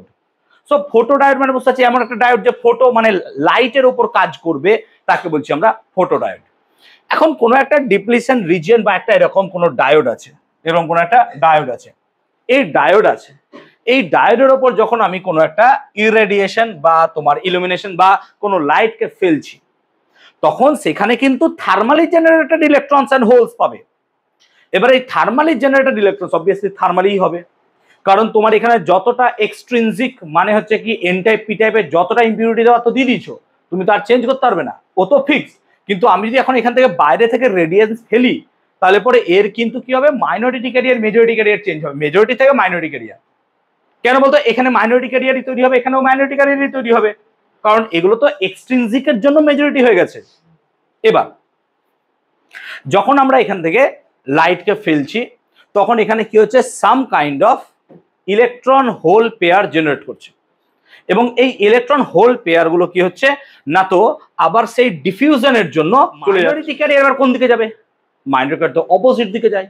মানে তুই ভাব, যেমন আমাদের জেনার ডায়োডে আমরা কি বলেছিলাম, যখন পিএন জাংশন ডায়োড দিচ্ছি ফরওয়ার্ড বায়াস কারেন্ট যদি দেখি, না তো স্যার ফরওয়ার্ড বায়াস কারেন্ট কিন্তু এই রিজিয়নে থাকে ফার্স্ট কোয়াড্রান্টে, কিন্তু যখন আমাদের রিভার্স কারেন্ট থাকে, মানে কি যখন আমি ডায়োডকে রিভার্সে রেখেছি, বলেছিলাম কোনো কারেন্ট ফ্লো করবে না, না, কিন্তু তখনও কিন্তু অপোজিট দিকে সাম কারেন্ট ফ্লো করছিল due to the minority effect. So তখন কি ছিল, কারেন্ট আমরা বলেছিলাম স্যার এইটুকু কারেন্ট যাচ্ছে, এবং জেনার ব্রেকডাউনের জন্য কি হচ্ছে স্যার, এখান থেকে হু করে কারেন্ট বেড়ে যাচ্ছে। এক্ষেত্রেও তাই হবে, ফটো ডায়োডের ক্ষেত্রে এই মাইনরিটি ক্যারিয়ার বাড়বে, মাইনরিটি ক্যারিয়ার বাড়ার জন্য কি হবে, এখানকার কারেন্টগুলো কি হবে, অ্যাকচুয়ালি বাড়বে। এবার যত আমাদের এই ফটো ডায়োডের ক্ষেত্রে ফটোর ইফেক্ট বা ইন্টেন্সিটি ইনক্রিজ করবে, নাম্বার অফ ইলেকট্রন হোল তত বাড়বে। সো সেক্ষেত্রে বিভিন্ন ইন্টেন্সিটির জন্য আমরা এখানে কারেন্টটাকে কি পাবো, বিভিন্ন রকম পাবো। তো ফটো ডায়োডের ক্ষেত্রে এই ঘটনাটা ঘটবে, এবং আমরা এখানে দেখব যে ড্রিফট কারেন্ট ম্যাক্সিমাম কেসেই কি হবে, বাড়বে। তবে হ্যাঁ, সামান্য পরিমাণ ডিফিউশন কারেন্ট এখানে পাওয়া যাবে, এমন নয় যে পাওয়া যাবে না, কিছুটা তো বেরিয়ে যাবে, বাট ড্রিফট কারেন্ট আমাদের এখানে কি হবে, বাড়তে থাকবে। কিন্তু এটা কোন বায়াসে চলবে, অবভিয়াসলি দেখতে পাচ্ছিস তুই রিভার্স বায়াসে থাকবে। ন্যাচারালি এটাকে ফরওয়ার্ড বায়াসে রাখা যেতে পারে, যেমন ধর পি এর ক্ষেত্রে আমরা কি রাখছি প্লাস, এন এর ক্ষেত্রে মাইনাস, কিন্তু ড্রিফট কারেন্ট কি হবে, অপোজিট দিকে চলবে। সো ওটা অ্যাকচুয়ালি রিভার্স বায়াসেই চলে। সেই জন্য আমরা যদি ফটো ডায়োডের ক্ষেত্রে গ্রাফটা ফলো করি, আমরা বারবার বললাম ফোর্থ কোয়াড্রান্টে পাবো। এবার দেখ, এটা I1 I2 I3 different intensity of লাইটের জন্য তাদের কারেন্টের ভ্যালু, মানে যদি আমার I1 ইন্টেন্সিটির জন্য কারেন্টটা কত হয়, এতটা হয়, দেখ I3 বেশি হওয়ার জন্য তার কারেন্টটা বেড়ে গেছে। তো যত বেশি কারেন্ট আমি এখানে লাইট ফেলবো ওই ফটো ডায়োডের ওপর, তত বেশি কি হবে আমার এখানে, না তো ইলেকট্রন হোল পেয়ার জেনারেট করবে, ইলেকট্রন হোল পেয়ার জেনারেট করবে, থার্মাল ইলেকট্রন হোল অবভিয়াসলি। সেগুলো কি হবে, ওই রিভার্স বায়াসের মতো করে যেমন কারেন্ট মাইনরিটি ক্যারিয়ারের মতো দিয়ে যাচ্ছিল সেই রকম ভাবে যাবে, এবং আমাদের এখানে কি হবে, ফটো ডায়োডটা কাজ করবে, মানে এখানে ফটো ডায়োডটা সেন্স করবে। তার মানে এই ফটো ডায়োডটা অ্যাজ এ সেন্সার কাজ করতে পারে, যে ধর লাইট যখন ফেললাম তখন তার এই কারেন্টটা পাওয়া গেল এবং সার্কিট অ্যাক্টিভেটেড হয়ে গেল। কারেন্ট বন্ধ মানে কি, ও এই জায়গাটায় পুরোপুরি বন্ধ হয়ে গেল, কোনো কারেন্ট ফ্লো করছে না। সেই জন্য আমরা এটাকে অনেক সময় লাইট সেন্সার হিসেবে ইউজ করতে পারি, যে লাইট পড়লে পরে সার্কিট অ্যাক্টিভেট হবে, লাইট পড়বে না সার্কিট অ্যাক্টিভেট হবে না। তার একটা উদাহরণ দিচ্ছি, দেখ উদাহরণটা হচ্ছে এরকম, ধর একটা দরজা আছে, আমি এটা বানিয়েছিলাম যদি, বা দরজা আছে, এবার দরজার মধ্যে কি আছে, এরকম একটা লাইট সেন্সার আছে, লাইট সেন্সার মানে ফটো ডায়োড ভাব, এরকম একটা ফটো ডায়োড আছে, আর এখানে একটা অদৃশ্য লেজার আছে যেটা তোকে চোখে দেখা যায় না, কিন্তু এই লেজারটা সবসময় এখানে পড়ছে। এবার ধর ব্যাক এন্ডে এমন একটা সার্কিট দেওয়া আছে যে যতক্ষণ লেজারটা এখানে পড়বে ইন্টেন্সিটি আছে, কারেন্ট সার্কিটে ফ্লো করছে, এখানে সামহাও একটা বাজার আছে, বাজার মানে আওয়াজ করে যেটা, সেটা বাজবে না। ওটা আমি এইভাবেই সেট করে রেখেছি একটা ব্যাটারি ফ্যাটারি দিয়ে, আমি সেট করে রেখেছি যে যতক্ষণ এই কারেন্টটা ফ্লো করছে, মানে এটা পুরো অ্যাক্টিভেটেড আছে। ধর আমি কথা মানে বলছি, বাজারের সাথে একটা কারেন্ট এরকম ভাবে দেওয়া আছে যে ও কি করছে, এর মধ্যে দিয়ে কারেন্ট ফ্লো করে যাচ্ছে, এই দিক দিয়ে আর আসছে না। কিন্তু যখনই এখানে লাইট বন্ধ হয়ে যাচ্ছে, এই কারেন্টটা এদিক দিয়ে ফ্লো করছে, আওয়াজ করছে। সেই জন্য অনেক সময় দেখবি এই জায়গাটায় আমরা কোনো একটা মেটাল ডিটেক্টরের মধ্যে দিয়ে গেলে পরে মনে হয় অনেক সময় আওয়াজ করছে। তার রিজন হচ্ছে কি, অল টাইম সেখানে একটা কোনো রে পড়ছে যেটা আমরা চোখে দেখতেও পাচ্ছি না। আমি কথা মানে বলছি, সব জায়গাটা হবে তার কোনো মানে নাই, পড়ছে, আমরা বুঝতে পারছি না। কিন্তু যখনই আমি ওকে কাট করছি, তখন ওই সামান্য মোমেন্টের জন্য কি হচ্ছে, যে লাইট পড়ছে না, তখন টিউ টিউ করে শব্দ পাচ্ছে, দিয়ে আবার যখন আমি পাস করে যাচ্ছি আবার লাইট পড়ছে, বন্ধ হয়ে গেল। তাহলে এইভাবে আমি আমার ঘরের ক্ষেত্রে একটা সিকিউরিটি সিস্টেম লাগাতে পারি, যে কোনো কেউ এলে পরে আমি সেক্ষেত্রে বুঝতে পারবো। আমি বুঝতে পারছি ব্যাপারটা। সো ফটো সেন্সারের এগুলো কিন্তু, বা লাইট সেন্সারের এগুলো কিন্তু অ্যাপ্লিকেশনস, এগুলো দিয়েই আমরা কিন্তু সেইগুলো কাজ করি। আমি কি বোঝাতে পারলাম ব্যাপারটা? ক্লিয়ার হয়েছে? এবার পড়বো আমরা এলইডি বা লাইট এমিটিং ডায়োড। এবার লাইট এমিটিং ডায়োডের কনসেপ্টটা কি? এর কনসেপ্টটা পুরো আলাদা। একটা এলইডি দেখতে টিপিক্যালি এরকম হয়, অ্যাজ ইউ ক্যান সি, এবং এটা নর্মাল একটা পিএন জাংশন ডায়োড। আচ্ছা, ফটো ডায়োডের সাইনটা কি হবে? ভালো করে দেখ। ফটো ডায়োডের সাইনটা হবে, আলো যেহেতু ডায়োডে পড়ে এই দিকে হবে, বুঝতে পারছিস? আর এলইডি থেকে যেহেতু আলো বেরোয়, সেজন্য এই ডিরেকশনটা এরকম হবে। সো ফটো ডায়োডের সাইন বোধহয় থাকবে কোনো জায়গায়, দেখ এই যে ফটো ডায়োডের সাইন হচ্ছে তার উপর আলো এসে পড়ছে বলে এরকম ডাইরেকশন থাকবে, আলো তার উপর এসে পড়ছে। আর এটা পরীক্ষা এসছে যে ফটো ডায়োডের বর্তনী চিহ্ন লেখো, এটা ফটো ডায়োডের বর্তনী চিহ্ন, এটা লিখলে এক, পরীক্ষা এসছে এটা। আর আমাদের এলইডির যদি দেখি, লাইট যেহেতু বেরোচ্ছে, তাই এলইডির ক্ষেত্রে আমরা দেখবো এরকম টাইপের সাইন। একটা নর্মাল এলইডি বা নর্মাল ডায়োড যদি আমরা দেখি, একটা ডায়োড বলতে কি বুঝি স্যার? তার মধ্যে পিএন জাংশন আছে, একটা পিএন জাংশনের মধ্যে কিছু ইলেকট্রন কিছু হোল আছে। আচ্ছা, আমরা যখন পিএন জাংশন পড়াই তখন বলেছিলাম কিছু ইলেকট্রন কিছু হোলকে ডিমিনিশ করবে, অর্থাৎ তারা মিলে যাবে। এই মিলে যাওয়ার প্রসেসটাকে আমরা এখানে বলি, কোনো জায়গায় থাকবে দেখবি রিকম্বিনেশন। কথাটার মানে হচ্ছে রিকম্বিনেশন, রিকম্বাইন করা। সো রিকম্বিনেশন, সো যখন একটা ইলেকট্রন আর একটা হোল পরস্পর যুক্ত হবে, সেই প্রসেসটাকে আমরা বলবো রিকম্বিনেশন প্রসেস। এখন এই রিকম্বিনেশন প্রসেসের ক্ষেত্রে ইলেকট্রন আর হোল, নর্মালি আমরা এতক্ষণ ধরে যা পড়ছি যে স্যার ইলেকট্রনকে যদি মাইনাস ই বলেন, হোল তো স্যার প্লাস ই, আর এরা যুক্ত হলে অবভিয়াসলি স্যার জিরো, কারণ এরা মোটামুটি অ্যান্টি, মানে এর মাস সেম, এরকম ভাবে ভাবো। তো এরা যদি জিরো হয়ে যায়, জিরোর মানে কি? জিরোর মানে হচ্ছে এটা পুরোপুরি এনার্জিতে কনভার্ট হয়ে যাচ্ছে। সো যখন একটা ইলেকট্রন আর হোল পরস্পর রিকম্বাইন করছে, সেই জায়গাটায় কিছু এনার্জি বেরোচ্ছে। এবার এই এনার্জিটা যদি আমাদের ভিজিবল রেঞ্জে থাকে আমরা দেখতে পাবো, আর ভিজিবল রেঞ্জে না থাকলে আমরা দেখতে পাবো না। নর্মালি সিলিকন জার্মেনিয়াম থেকে যে ডায়োডগুলো বানানো হয়, তাদের থেকে যে আমাদের রেডিয়েশন বেরোয় ওই রিকম্বিনেশন প্রসেসে, তাহলে সেগুলো আমাদের ভিজিবল রেঞ্জে পড়ে না অ্যাকচুয়ালি। সেই জন্য ওই ডায়োডগুলোতে কিছুক্ষণ কারেন্ট দেওয়ার পর বা ডায়োডগুলো চালালে ডায়োডটা আস্তে আস্তে গরম হয়। কেন বলতো? ওই এনার্জিটা হিটে কনভার্ট হয়ে যায়, কিন্তু আমরা যদি সেই এনার্জিটাকে দেখতে সাহায্য করে আমাদের সেই এনার্জিটাকে, সেই জন্য আমাদের সিলিকন জার্মেনিয়াম বার নিয়ে কাজ হবে না। আমরা যদি সেক্ষেত্রে gallium phosphide, gallium arsenide, silicon carbide এরকম পদার্থ ইউজ করি, এই রকম পদার্থগুলো কি করে, এদের যে রিকম্বিনেশন হবে, এই রিকম্বিনেশনের ফলে যে এইচ নিউটা বেরোবে সেটা কিন্তু ফ্রিকোয়েন্সি আমাদের ভিজিবল রেঞ্জে থাকে, এবং সেক্ষেত্রে যে লাইটটা এখান থেকে যে লাইট বেরোবে, সেই লাইটটা আমরা চোখে দেখতে পাবো, আনলেস অন্য হলে পরে আমরা দেখতে পাবো। মানে আমাদের বাড়িতে যে এলইডি আছে, সেই এলইডিতে অল টাইম শয়ে ইলেকট্রন হোল কি হচ্ছে, রিকম্বাইন করছে। এবার দেখ, ইলেকট্রন হোল যদি শুধু রিকম্বাইনই করতে থাকে, তাহলে পরে তো ইলেকট্রন হোল একটা টাইম পর শেষ হয়ে যাবে না। আবার কি হচ্ছে বলতো, আমাদের পেয়ার প্রোডাকশনও হচ্ছে, কিছু ইলেকট্রন হোল তৈরিও হচ্ছে, কিন্তু একটা টাইম পর ইলেকট্রন হোল প্রোডাকশন বন্ধ হয়ে যাবে, থাকবে না। সেই জন্য আমরা কি বলি, এলইডির একটা নির্দিষ্ট লাইফ টাইম আছে। যেমন আমরা যে এলইডি টিউবলাইট গুলো কিনি, এগুলোকে বলা হয় 20,000, মানে 20,000 ঘন্টা চলবে ধর, বা এরকম 20,000 লুমেন। যেমন আমার এটা, এই যে এলইডি, এটা এলইডি, তো এটা মোটামুটি এলইডি, তো এটার ভেতরে যে আমাদের প্যানেল দেওয়া আছে, সেই প্যানেলটা 50,000 ঘন্টা চলবে। 50,000 ঘন্টা, 50,000 ঘন্টা চললে এর লাইফ টাইম শেষ। এবার 50,000 বলে রেখেছে, ও তো 30-35 শেষ হয়ে যাবে। এবার অ্যাভারেজ যদি 35,000 ঘন্টা, আমি হিসাব করে দিলাম 50,000 ঘন্টা প্রায় আমার কত বছর, 18 বছর না 15 বছর মোটামুটি চালাতে পারবো ডেইলি, যদি আমি 4 ঘন্টা 6 ঘন্টা ক্লাস করাই। তো অত তো চলবে না, একটা অত লাইফ টাইম হয়নি, তার আগে তো স্লো হতে শুরু করবে বেটা। তো ব্যাপার সেরকম হচ্ছে যে এর একটা লাইফ সাইকেল আছে, লাইফ টাইম আছে। কিন্তু আমরা যে আগেকার কালে লাইট ইউজ করতাম ভাস্বর ল্যাম্প, যেটাকে আমরা বলতাম ফিলামেন্টওয়ালা লাইট, ওই ফিলামেন্টওয়ালা ল্যাম্পের কোনো লাইফ সাইকেল ছিল না। মানে তুই ওকে একবার ফিট করে দিলি, ও যদি জ্বলে গেল বাস, ও জ্বলে গেল, ওকে তো আর মানে সারা জীবন লাইট দেবে। আমাদের বাড়িতে এখনো আজ থেকে 20 বছর পুরনো লাইট আছে, সে এখনো চলছে, এখনো স্টিল চলছে। হ্যাঁ, ওর ফিলামেন্ট নষ্ট হয়নি, কোনো রকমের কিছু আঘাত পড়েনি, সেই জন্য চলছে।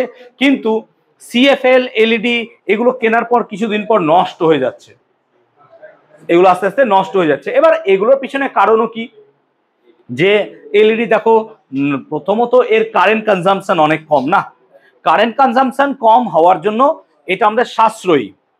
আবার তার সাথে কোম্পানিগুলো ইচ্ছা করে এগুলোকে এভাবেই বানায় যাতে কিছুদিন পর তোর খারাপ হয়। একটা ফোন আগেকার কালে কিনলে দ্বিতীয়বার 5-7 বছরের ফোন কিনতে হতো না, ন্যাচারালি তাই হতো, কারণ ফোনের ব্যাটারি চেঞ্জ করা যেত, ফোনকে নিজে স্ক্রু দিয়ে খুলতে পারতিস, এগুলো করা যেত। এখন ফোন কেমন হয়েছে, তুমি ব্যাটারি রিমুভ করতে পারবে না। ব্যাটারি রিমুভ করতে পারবে না মানে কি, তুই এটা নিয়ে যা দোকানে, আমাকে নতুন ফোন দাও, তবে তোদের ফোন বিক্রি হবে ন্যাচারালি। তুই বল এই ফোনে যদি আমাকে ব্যাটারিটা খুলতে দিত কি সমস্যা হতো? না তো ফোন ওয়াটারপ্রুফ হতো না। আচ্ছা, একটা ফোন মেনে নিলাম ওয়াটারপ্রুফ, IP68 রেটিং এর ফোন, তার দাম 75,000 টাকা। আমি ফোনটাকে জলের তলায় ডুবিয়ে দিয়ে গেলাম, দিয়ে সার্ভিস সেন্টারে গেলাম, বললো আপনার কোনো ডিসপ্লে কভার নাই। তো কি লাভ হলো আমার? কি লাভ হলো আমার? কিছু তো লাভ হলো না। আলটিমেটলি তো সেই একই জায়গায় দাঁড়িয়ে গেলাম। তুমি সেই ফোন বানাও না যে হ্যাঁ আমি 100% ওয়াটারপ্রুফ বানিয়ে দিয়েছি, নাও এবার তুমি 1 লাখ টাকা দাম দাও, তুমি যেখানে মন যায় ভেঙে চুরে ফেলে দাও, আমি ফোন তোমার ফেরত দিয়ে দেবো, তবেই না মানবো রে ভাই। আগেকার কালে নোকিয়ার ফোন তাই ছিল, একটা নোকিয়ার ফোন কিনেছি মানে ও তো ভুলে আবার দ্বিতীয় ফোন কবে কিনবো তার ঠিক নাই। এবার দেখলো কোম্পানি লস হতে থাকবে, আমরা কি করব? এবং এর জন্য সব থেকে মানে জায়ান্ট একদম বাজে হচ্ছে অ্যাপল।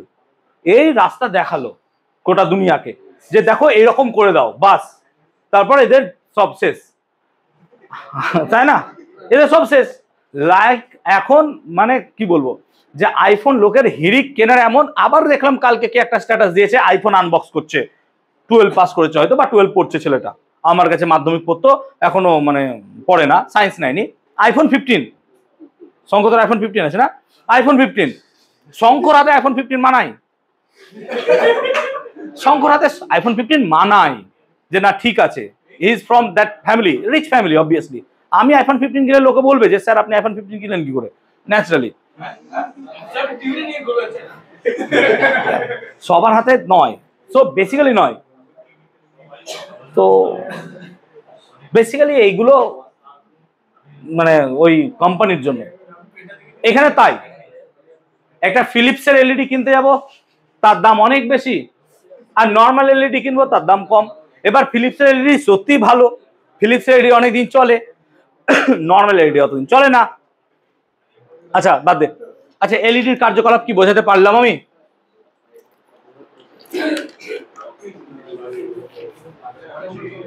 শঙ্কর কিছু হয়েছে নাকি, ফোন এলো হঠাৎ? আচ্ছা, তো বেসিক্যালি আমরা এটা দেখলাম এলইডির কার্য, আশা করি এলইডির কনসেপ্টটা বোঝাতে পারলাম যে রিকম্বিনেশন প্রসেস হবে। এবার দেখ, যত বেশি রিকম্বিনেশন আমরা করাতে পারবো ন্যাচারালি তত বেশি লাইট আমরা পাবো, যদি সেটা ভিজিবল রেঞ্জে থাকে। নর্মালি লাল সবুজ এলইডি আবিষ্কার হয়ে গেছিল, কিন্তু ব্লুর ফ্রিকোয়েন্সি পাওয়া যাচ্ছিল না। এবার দেখ, এই যে এইচ নিউটা পাবো, তার জন্য তো আমাদের সেই ব্যান্ড গ্যাপই অ্যাকচুয়ালি গুরুত্ব, যে ইলেকট্রন জাম্প করবে, আলটিমেটলি তো সেইগুলোই। এবার এই জাম্পিংটা যদি ওই রেঞ্জে না হয় তাহলে ব্লু ফ্রিকোয়েন্সি আমরা পেতামই না। সেই জন্য ব্লু লাইট আবিষ্কার হতে কিন্তু একটু সময় লাগলো, কিন্তু ব্লু পাওয়ার পর ব্লু যিনি আবিষ্কার করেছেন তাকে সম্ভবত নোবেল দেওয়া হয়েছিল, কারণ ব্লু এলইডি আমাদের পাওয়া যাচ্ছিল না। তো আই হোপ আমরা সেই জিনিসটা বোঝালাম জাম্পিং অফ ইলেকট্রনস দিয়ে, যে না সত্যি এখানে জাম্পিং অফ ইলেকট্রনস হচ্ছে, অ্যাকচুয়ালি রিকম্বিনেশন হচ্ছে। রিকম্বিনেশন মানে কি অ্যাকচুয়ালি বলতো, ও এখান থেকে এখানে চলে আসছে, বুঝতে পারছি ব্যাপারটা? এখান থেকে যখন এখানে চলে আসবে তখন বেসিক্যালি কি হবে, রেডিয়েশন ছাড়তে শুরু করবে, অর্থাৎ কন্ডাকশন ব্যান্ড থেকে সে ভ্যালেন্স ব্যান্ডে আসছে। আবার কিছু ইলেকট্রন কি হবে বলতো, ভ্যালেন্স ব্যান্ড থেকে কন্ডাকশন ব্যান্ডে যাবে। তো এইটা জাম্পিং চলতে থাকবে, এবং তার ফলে আমরা রিকম্বিনেশন প্রসেসের দরুন আমরা এলইডির কার্যটা পেতে থাকবো। ক্লিয়ার হয়েছে? আমরা এনার্জি থেকে যদি এলইডির ফ্রিকোয়েন্সি বা ওয়েভলেংথ বার করতে চাই, তো আমরা জানি E = h নিউ, তো ই সমান এইচসি বাই ল্যামডা, এখান থেকে আমরা সেই ল্যামডা ভ্যালুটা বার করতে পারবো। এবং দেখতে পাচ্ছ E G proportional to 1 by lambda, মানে এই গ্যাপ যত বেশি হবে ল্যামডার মান তত কি হবে, কম হবে। মানে আমরা যদি এল থেকে কে তে ড্রপ না করি, এম থেকে কে তে ড্রপ করাই, তখন কিন্তু তার ফ্রিকোয়েন্সি বেশি হবে, সেক্ষেত্রে আমরা ব্লু এর দিকে যেতে পারবো। তো এইভাবে ব্লু কিন্তু আবিষ্কার হয়েছিল অ্যাকচুয়ালি এলইডি, তার কনসেপ্টটাও কিন্তু এখান থেকে আমরা পেয়েছিলাম। আই হোপ এই যে রিকম্বিনেশন, আই হোপ ক্লিয়ার হলো। কি হয়েছে বাবা, বুঝতে পেরেছো? সো এলইডিটা আমরা বোঝাতে পারলাম। ওকে, নর্মাল ডায়োড হচ্ছে জার্মেনিয়াম সিলিকন দিয়ে বানাই, এখনই বোঝাচ্ছিলাম আমি তোমাদের, এইটাই ভেবে দেখো। কিন্তু লাইট এমিটিং ডায়োডের ক্ষেত্রে আমরা ডাইরেক্ট ব্যান্ড গ্যাপ সেমিকন্ডাক্টর পাবো না। সো সেক্ষেত্রে আমরা কি ইউজ করি, এই টাইপের এলিমেন্টগুলো ইউজ করি, যেটা এখনই বলছিলাম। দেখো gallium phosphide, gallium arsenide, gallium তোমার ফসফাইড তো বললাম, gallium arsenic phosphide, silicon carbide, এসআইসির নাম বলছিলাম। তো এই সমস্ত এলিমেন্টগুলো আমরা এখানে ইউজ করি এলইডির জন্য, আর নর্মাল ডায়োডের জন্য আমরা সিলিকন জার্মেনিয়াম ইউজ করি। ক্লিয়ার হয়েছে, বুঝতে পারলাম? তো এই হলো আমাদের এলইডির ওয়ার্কিং প্রিন্সিপাল। সো এলইডির গুরুত্বগুলো কি কি, বা এলইডি সম্বন্ধে কি না, তো এর হচ্ছে low operational voltage and power consumption তো খুবই কম। একটা এলইডি 5 ভোল্ট থেকে শুরু করি, 50 ভোল্ট, 220 ভোল্ট সব জায়গায় চালাতে পারবো আমি একটা এলইডিকে। Instant on off switching without any warm up time, কোনো সময় লাগবে না, ও যখনই দেবা তখনই ও সঙ্গে সঙ্গে জ্বলতে শুরু করবে। ঠিক আছে, ফিলামেন্ট বাল্বের ক্ষেত্রে আগে কি হতো, একটু টাইম নিয়ে ও জ্বলতো, কিন্তু এক্ষেত্রে যেমন আগেকার কালে টিউব লাইট ছিল, দেখবে টিউব লাইট জ্বলতে সময় নিতে, এতে কোনো ব্যাপার নাই, ইনস্ট্যান্টলি অন অফ হয়ে যাবে, সঙ্গে সঙ্গে চলতে থাকবে। ঠিক আছে, সোর্স অফ নিয়ার মোনোক্রোমাটিক লাইট, সব থেকে বড় যে আলাদা আলাদা ভাবে প্রত্যেকটা লাইটের তুমি এখানে এলইডি বানাতে পারবা, লাল নীল সবুজ হলুদ যা দরকার সব ক্ষেত্রে তুমি বার করতে পারবে। এক্ষেত্রে শুধুমাত্র এই ভেরিয়েশনটা আমার দরকার পড়বে, সেটাই হবে। আর long life and negligible wear and tear, এলইডির তোমার মানে ফ্যাব্রিকেশন এতটা ভালো যে এলইডি সহজে নষ্ট হয় না, সেই জন্য এলইডিকে যেখানে সেখানে ইউজ করা যেতে পারে, এলইডিকে আমরা সেখানে ইউজ করতে পারবো। ঠিক আছে, একটা কথা মাথায় রাখবি, এখানে নিচে লেখা আছে LEDs have low reverse bias breakdown voltage। এলইডির কিন্তু রিভার্স বায়াস ব্রেকডাউন ভোল্টেজ খুব কম। একটা এলইডি কে রিভার্স বায়াসে কখনোই বেশি হাই ফ্রিকোয়েন্সিতে বা ভোল্টেজে লাগানো উচিত নয়, তাহলে কি এলইডিটা নষ্ট হয়ে যাবে। সেই জন্য এলইডিটা কি বলবি, প্লাস মাইনাস দিবি, আগে থেকে উল্লেখ করা থাকে যে বড়টা হয় প্লাস, ডানটাতে কি দেখবি যারা ইউজ করে, ছোটটা হয় মাইনাস। সো এইটাকে তুমি ঠিকঠাক করে ইউজ করো, আনলেস কিন্তু তোমার নষ্ট হয়ে যাবে, ব্রেকডাউনে চলে গেলে পরে আর হবে না, কাজ ভুল হয়ে যাবে, ও চলবে না। এবার পড়বো আমরা সোলার সেল। সোলার সেল কি, সোলার সেলও এক কাইন্ড অফ আমরা বলতে পারি কি পিএন জাংশন। একে বানানো হয় এভাবে, না তো ওপরে কোনো একটা পি টাইপ বা এন টাইপ এলিমেন্ট দেওয়া হয়, সেখানে সিলিকন বা জার্মেনিয়াম এরকম থাকে, আর তার নিচে কি থাকে, মেটাল প্লেট থাকে, এবং মেটাল প্লেটটা কি হয় পি টাইপ, এটাকে সিলিকন দিতে পারো তার নিচে, এবং এটাকে একটা পিএন জাংশন হিসেবে ভাবতে পারো, যেটাকে আমরা পরের ডায়াগ্রামে ভালো করে বুঝিয়েছি। দেখতে পাচ্ছ গ্রিড কন্ট্যাক্ট মানে যেটা ওপরে ছিল, ওপরে যেটা সারফেসে যেটার উপর লাইট এসে পড়বে, সেটাকে আমরা এখানে এন টাইপ ধরছি, আর নিচেরটাকে পি টাইপ ধরছি, এবং এন টাইপ আর পি টাইপের মধ্যে আমরা এখানে একটা কানেকশন দিয়েছি। অর্থাৎ এখানে যদি আমি একটা বাল্ব জ্বালানোর চেষ্টা করি, আমাদের এখানে যদি সূর্যের আলো পড়ে, এখানে কি হবে, ইলেকট্রন পেয়ার তৈরি হবে, এবং ইলেকট্রনগুলো কি হবে, ফ্লো করবে, আমাদের এখানে কারেন্ট চলবে। বা আমরা যদি এখানে ব্যাটারি দিয়ে দিতে পারি, সেই ব্যাটারিটাতে কি হবে, চার্জগুলো এসে জমা হবে, রাত্রেবেলায় যখন লাইট নাই তখন এটাকে অন করে আমরা সেই ব্যাটারি থেকে কারেন্ট পেতে পারি বা ড্র করতে পারি ভোল্টেজটাকে। তো solar cell is kind of PN জাংশনের মতোই কাজ করছে, তার উপরের পার্টটা এন টাইপ, নিচের পার্টটা P type, what ever vice versa তুমি নিতে পারো। এবং এখানে যে পদার্থটা ইউজ করা সেটা হচ্ছে ম্যাক্সিমামই সিলিকন ইউজ করা হয়, সিলিকন, তার সাথে একটা মেটাল প্লেট তুমি যা ইচ্ছা নিতে পারো, কপার থাকতে পারে। তবে অনেক ক্ষেত্রে সোলার সেলের ক্ষেত্রে এর ওপর শুধুমাত্র এটা না ইউজ করে তুমি দেখবে অনেক ক্ষেত্রে কপার অক্সাইডের এরকম বিভিন্ন লেয়ার দিয়ে দেওয়া হয়, তার ওয়ার্কিং এফিসিয়েন্সিটাকে আরো বাড়ানোর জন্য অনেক ক্ষেত্রে ইউজ করা হয়, তবে নর্মালি এটা করা যেতে পারে। ঠিক আছে, তো এক্ষেত্রে কি হয়, সানলাইট এসে পড়ছে, না তো দেখতেই পাচ্ছ যে এন টাইপ পি টাইপে ইলেকট্রন হোল ডিস্ট্রিবিউট হচ্ছে, আমাদের পুরো কানেকশনটা আমরা এখান থেকে পাচ্ছি। এটা সোজা ছিল, একটু নিজেরাই পড়ে বুঝতে পারবে। সোলার সেলের ক্ষেত্রে আমাদের যে জাম্পিং অফ ইলেকট্রন ভ্যালেন্স থেকে ইলেকট্রন হবে এই কন্ডাকশন ব্যান্ডে হবে, সেক্ষেত্রে যে ব্যান্ড গ্যাপটা 1 ভোল্ট ইলেকট্রন ভোল্ট থেকে 1.8 ইলেকট্রন ভোল্টের দরকার। এই সমস্ত ব্যান্ড গ্যাপ যে সমস্ত এলিমেন্ট বা যে সমস্ত পদার্থর মধ্যে মিট করবে, তারাই শুধুমাত্র সেক্ষেত্রে ইউজফুল হবে। মনে করো সিলিকনের কত ছিল 1.1, সো সিলিকন এখানে বেটার হবে নাকি, সিলিকনের 1.1 ছিল, জার্মেনিয়াম বোধহয় 0.74। সো সিলিকন, সেই জন্য ছোটবেলা থেকে পড়ে এসছো যে সোলার সেলে বা সোলার প্যানেলে আমরা সিলিকন অ্যাজ এ অর্ধপরিবাহী বা সেমিকন্ডাক্টর ইউজ করি, বিকজ তার এটা আমাদের এখানে ম্যাচ করে 1 ইলেকট্রন ভোল্ট, 1.1 থেকে 1.8 ইলেকট্রন ভোল্টের ক্ষেত্রে আমরা ম্যাচ করাতে পারবো। Okay, so high solar radiation absorption capability. Solar সেলের ক্ষেত্রে তুমি রেডিয়েশন তুমি দিনের বেলায় যত ইচ্ছা রেডিয়েশন তার মধ্যে দাও, সে কোনো রকমের প্রবলেম হবে না, সে যত ইচ্ছা রেডিয়েশনকে তার মধ্যে নিয়ে এনার্জিকে কনভার্ট করতে পারবে। গুড ইলেকট্রিক্যাল কন্ডাক্টিভিটি, আর কি হতে পারে, is of availability and cost. যদিও বা এখন কস্ট অনেকটাই বেশি, আস্তে আস্তে দাম কমবে, বাট একটা টাইম পর আমরা এটাকে পাবো। ঠিক আছে, যদি আমরা আইভি ক্যারেক্টারিস্টিক্স অফ সোলার দেখি, আচ্ছা ফটোডায়োডের তো দেখিয়েছিলাম বোধহয়, তাই তো? সোলার সেলের দেখি, সোলার সেলের ক্ষেত্রে কি হবে, এই রেঞ্জে কাজ করে, ও শর্ট সার্কিট করে দেয় কোন যে দুটো পয়েন্টের মধ্যে বলতো, এই দুটো পয়েন্টের মধ্যে, এবং হ্যান্ড একটা ব্যাটারি দিয়ে দেয়। এই ব্যাটারিটা কি করবে, হু করে এখানে চার্জ নিয়ে চলে আসবে। সো শর্ট সার্কিট করে দিয়ে এই কানেকশনটা আমরা এখানে পেতে পারি। চলো কয়েকটা কোশ্চেন দেখি, আলোচনা করব, এক এক করে আলোচনা করি। প্রণয় দাঁড়াও, একটু দাঁড়াও, কোশ্চেনের অ্যান্সার বলো।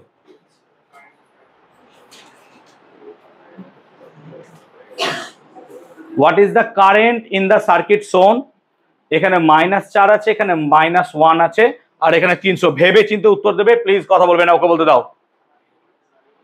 এটা কি আছে বলতো একটা, এটা তুই বকিস কেন তোরে, এটা কি কারেন্ট কি আছে, ডায়োড। -4 ভোল্ট দিয়েছি, -1 ভোল্ট দিয়েছি, 300 ওহমের একটা রেজিস্ট্যান্স আছে, কারেন্ট কত হবে বলো, কি করে বার করবো বল?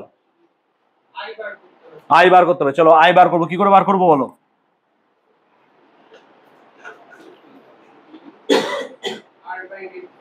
আর by I equal to V by R হয়, বল এবার। হ্যাঁ, I equal to V by R. এবার ভি কত হবে বল?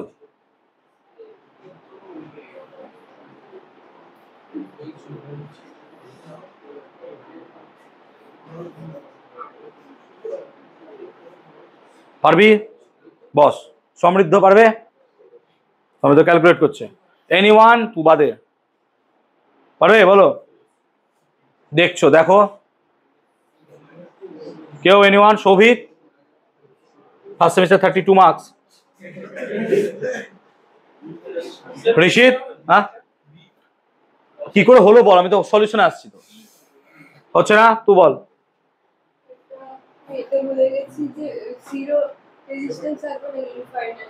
জিরো হবে কেন বলতো? ডায়োড রিভার্স বায়াসে আছে, তুমি চোখে দেখতে পাচ্ছ না? এটা পি, এটা এন, তাহলে পি এর ভোল্টেজ -4, এ -1, মানে এটা কি, এটা হচ্ছে লো পোটেনশিয়াল, এটা হচ্ছে হাই পোটেনশিয়াল, তাহলে তো রিভার্স বায়াসে কারেন্ট কত হয়, 0। সো আই হোপ অ্যান্সারটা 0 হওয়া উচিত। তুই বলিস না যে রিভার্স স্যাচুরেশন কারেন্ট, ওটা খুব কম হয়, ওর ভ্যালু এতটা কম, ন্যানো অ্যাম্পিয়ারে থাকে, ওর ভ্যালু নিয়ে আমি কি করব? এই আস্তে, অয়ন বলো এটা কি হবে, বাংলা বলে দিচ্ছি। The reverse biasing in a PN junction diode, একটা পিএন জাংশন ডায়োডে যে আমি রিভার্স বায়াস করি, তাহলে এদের মধ্যে কি হবে? চলো ইংলিশের বাংলা তো করতে পারো, তাহলে কি হবে বলো? বি নাকি?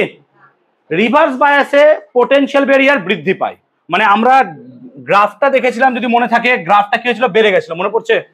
সো আমরা কি দেখবো, B option should be right. Normally ছিল, রিভার্স বায়াস দিলে পোটেনশিয়াল ব্যারিয়ার বা ডিপ্লিশন রিজিয়ন কি হলো আমার, বেড়ে গেল। ক্লিয়ার হলো ব্যাপারটা? চলো এটা দেখবো, কে বলবে এটা, কে বলবে? সমর্পিতা বা সুকৃতি, দুজনের মধ্যে একজন কেউ বলো। দেখো সুন্দর ডায়াগ্রাম দেওয়া আছে, হ্যাঁ চলো ভেবে চিন্তে বলবে যে in the case of forward biasing of PN junction, which one of the following figures correctly depicts the direction of flow of carriers? মানে এগুলোর মধ্যে কোনটা সঠিক দেখাচ্ছে majority and minority carrier? Please ভেবে চিন্তে উত্তর দেবে। চোখে দেখে উত্তর হয়ে গেছে, আই হোপ। বলো, আমি কি কোশ্চেনটা বোঝাতে পেরেছি? মেজরিটি মাইনরিটি ক্যারিয়ার কোন দিক দিয়ে যাবে? বা পিএন জাংশনে তোমার মেজরিটি বা মাইনরিটি ক্যারিয়ার কোন দিক দিয়ে যাবে? কোনটা হবে? B option. একই দিকে সি হয় না, কারণ ইলেকট্রন যদি এদিকে যায়, হোল তো অন্য দিকে যাবে। So C option should be right না? C option should be right. Clear হলো? এটা দেখি কে বলবে? এই তুই বলবি? বলছে the dominant mechanism for motion of charge carriers in forward and reverse bias silicon PN junction আর, যে সিলিকন বেসড যে কোনো একটা পিএন জাংশনের ক্ষেত্রে আমাদের ফরওয়ার্ড বা রিভার্স বায়াসের ক্ষেত্রে যে চার্জগুলো যাবে তার কোন মেকানিজমটা সব থেকে বেশি কাজ করে? এটাও ক্লাসে বুঝিয়েছিলাম আই হোপ, নাকি? কি হবে বলো বলো, রূপম বলো কি হবে? Diffusion in forward bias, drift in reverse bias. So B, এটা ক্লাসে খুব ভালো করে বুঝিয়েছিলাম আই হোপ। আচ্ছা, এই কারেন্ট কোশ্চেনটা একটু দেখে নেব, সোজা প্রবলেম আছে, দেখলে একবার কোশ্চেনটা চট করে দেখলে। এটা হচ্ছে রেজিস্ট্যান্সের অ্যাক্রসের পোটেনশিয়াল ভিআর থাকবে, আমাকে ভিবি দিয়েছে কতটা, আর এটা ডায়োডের জন্য ভিডি ভাবতে পারবো, বা তুমি যা ইচ্ছে, এরা বোধহয় ভি কে ভেবেছে, ভিবি দিয়ে দিয়েছে এত। বলছে what should be the maximum value of R. আচ্ছা, নি পোটেনশিয়াল আমাকে দিয়ে দিয়েছে 0.7 volt. What should be the maximum value of R, R এর value, so that the voltage is above the knee point. ঠিক আছে, ক্যালকুলেশনটা দেখলে যে VB should be equals to V K, মানে ডায়োডের ভোল্টেজ প্লাস রেজিস্টরের ভোল্টেজ। এখান থেকে আমরা আইআর বসাবো, দিয়ে সেখান থেকে আর এর ভ্যালুটা বার করে নেবো। ক্লিয়ার হয়েছে? আই দিয়ে দিয়েছে, আই দিয়ে দিয়েছে 1 মিলি অ্যাম্পিয়ার। ক্লিয়ার হলো? পিডিএফ দিয়ে দিব, আই হোপ কোনো রকমের প্রবলেম হবে না। চলো এটা করবো।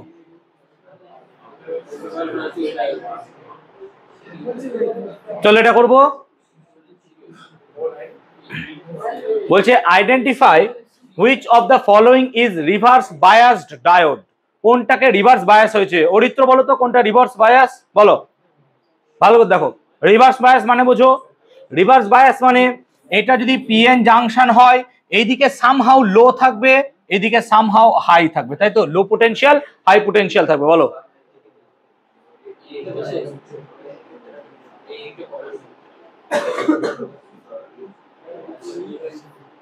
এ তো উত্তর হয়ে গেছে তো দেখেই। সি হবে না কেন বলতো? -10 0, এটা মানে তো সামহাউ 0, তাহলে -10 0, that should be your answer. So C should be your answer. ও সি বলেই দিয়েছে, এটাই। ফরওয়ার্ড বায়াস দেখ কোনটা, স্নিগ্ধা বল ফরওয়ার্ড বায়াস কোনটা হবে? ফরওয়ার্ড বায়াস প্লাসে প্লাস সি, এটা সি রে, মাইনাস দিয়ে দিয়েছিস তো, এটা হবে না? প্লাসে প্লাস মাইনাসে মাইনাস আছে, বি নিলাম তো। চল এটা দেখি, what is the value of I in given circuit. এটা করবো একটু দেখি। হ্যাঁ করো করো, আরে সার্কিটটা করে না, চল তাড়াতাড়ি।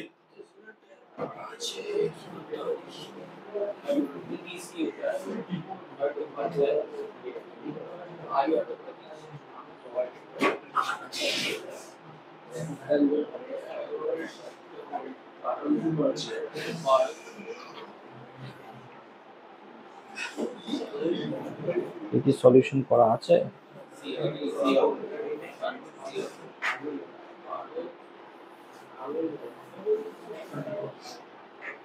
হলো 18 - 6, দেখো অপোজিটলি আছে দেখতে পাচ্ছ, তাহলে 18 - 6 জায়গাটা অ্যাকচুয়ালি ইফেক্টিভ পোটেনশিয়াল হবে 12। ইফেক্টিভ পোটেনশিয়াল কত হবে? 12। আর 12 বাই কত? 500। এই পার্টের মধ্যে দেখো তুমি, তাহলে 12 বাই 500 করলে পরে টোটাল আমি এখানে পেয়ে যাব 24 মিলি অ্যাম্পিয়ার হচ্ছে তো। সো এইটা হচ্ছে ফর্মুলা, এই অঙ্ক দেখে নিতে পারো তোমরা। ওকে চলো, which is the diagram of half wave rectifier? Half wave rectifier কোনটা ডায়াগ্রাম হবে? কে বলবে এটা? অঙ্কিত কীর্তনিয়া বল, হাফ ওয়েভ রেকটিফিকেশনের ডায়াগ্রাম কোনটা হবে? কি হয়েছে, এত কথা হচ্ছে কেন তোদের?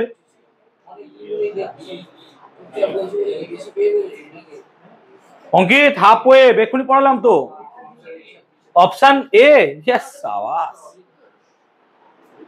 এ ফুলও নয় ভাই, এটা কোনো রেকটিফায়ারই নয়, দেখতে পেয়েছিস একবার তুই? চাক বি লাগছে নাকি? এখানে কি দেওয়া আছে? এটা অ্যাকচুয়ালি ফিল্টার দেওয়া আছে।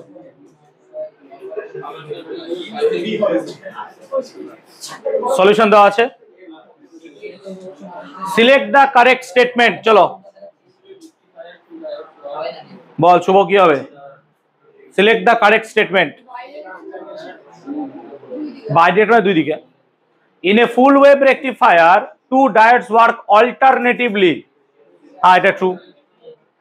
In a full wave rectifier two diode work simultaneously. না সাইমালটেনিয়াসলি নয়। The efficiency of full wave and half wave rectifier system. না কোনোদিনই নয়। The full wave rectifier is bidirection. A হবে অপশন এ হবে right. Transistor কি আজ শুরু করতে পারবো? একটু বেরোতে হবে আজকে। ট্রানজিস্টরটা নেক্সট দিন পুরোটা করে দেবো, ঠিক আছে? ট্রানজিস্টরটা নেক্সট দিন করবো।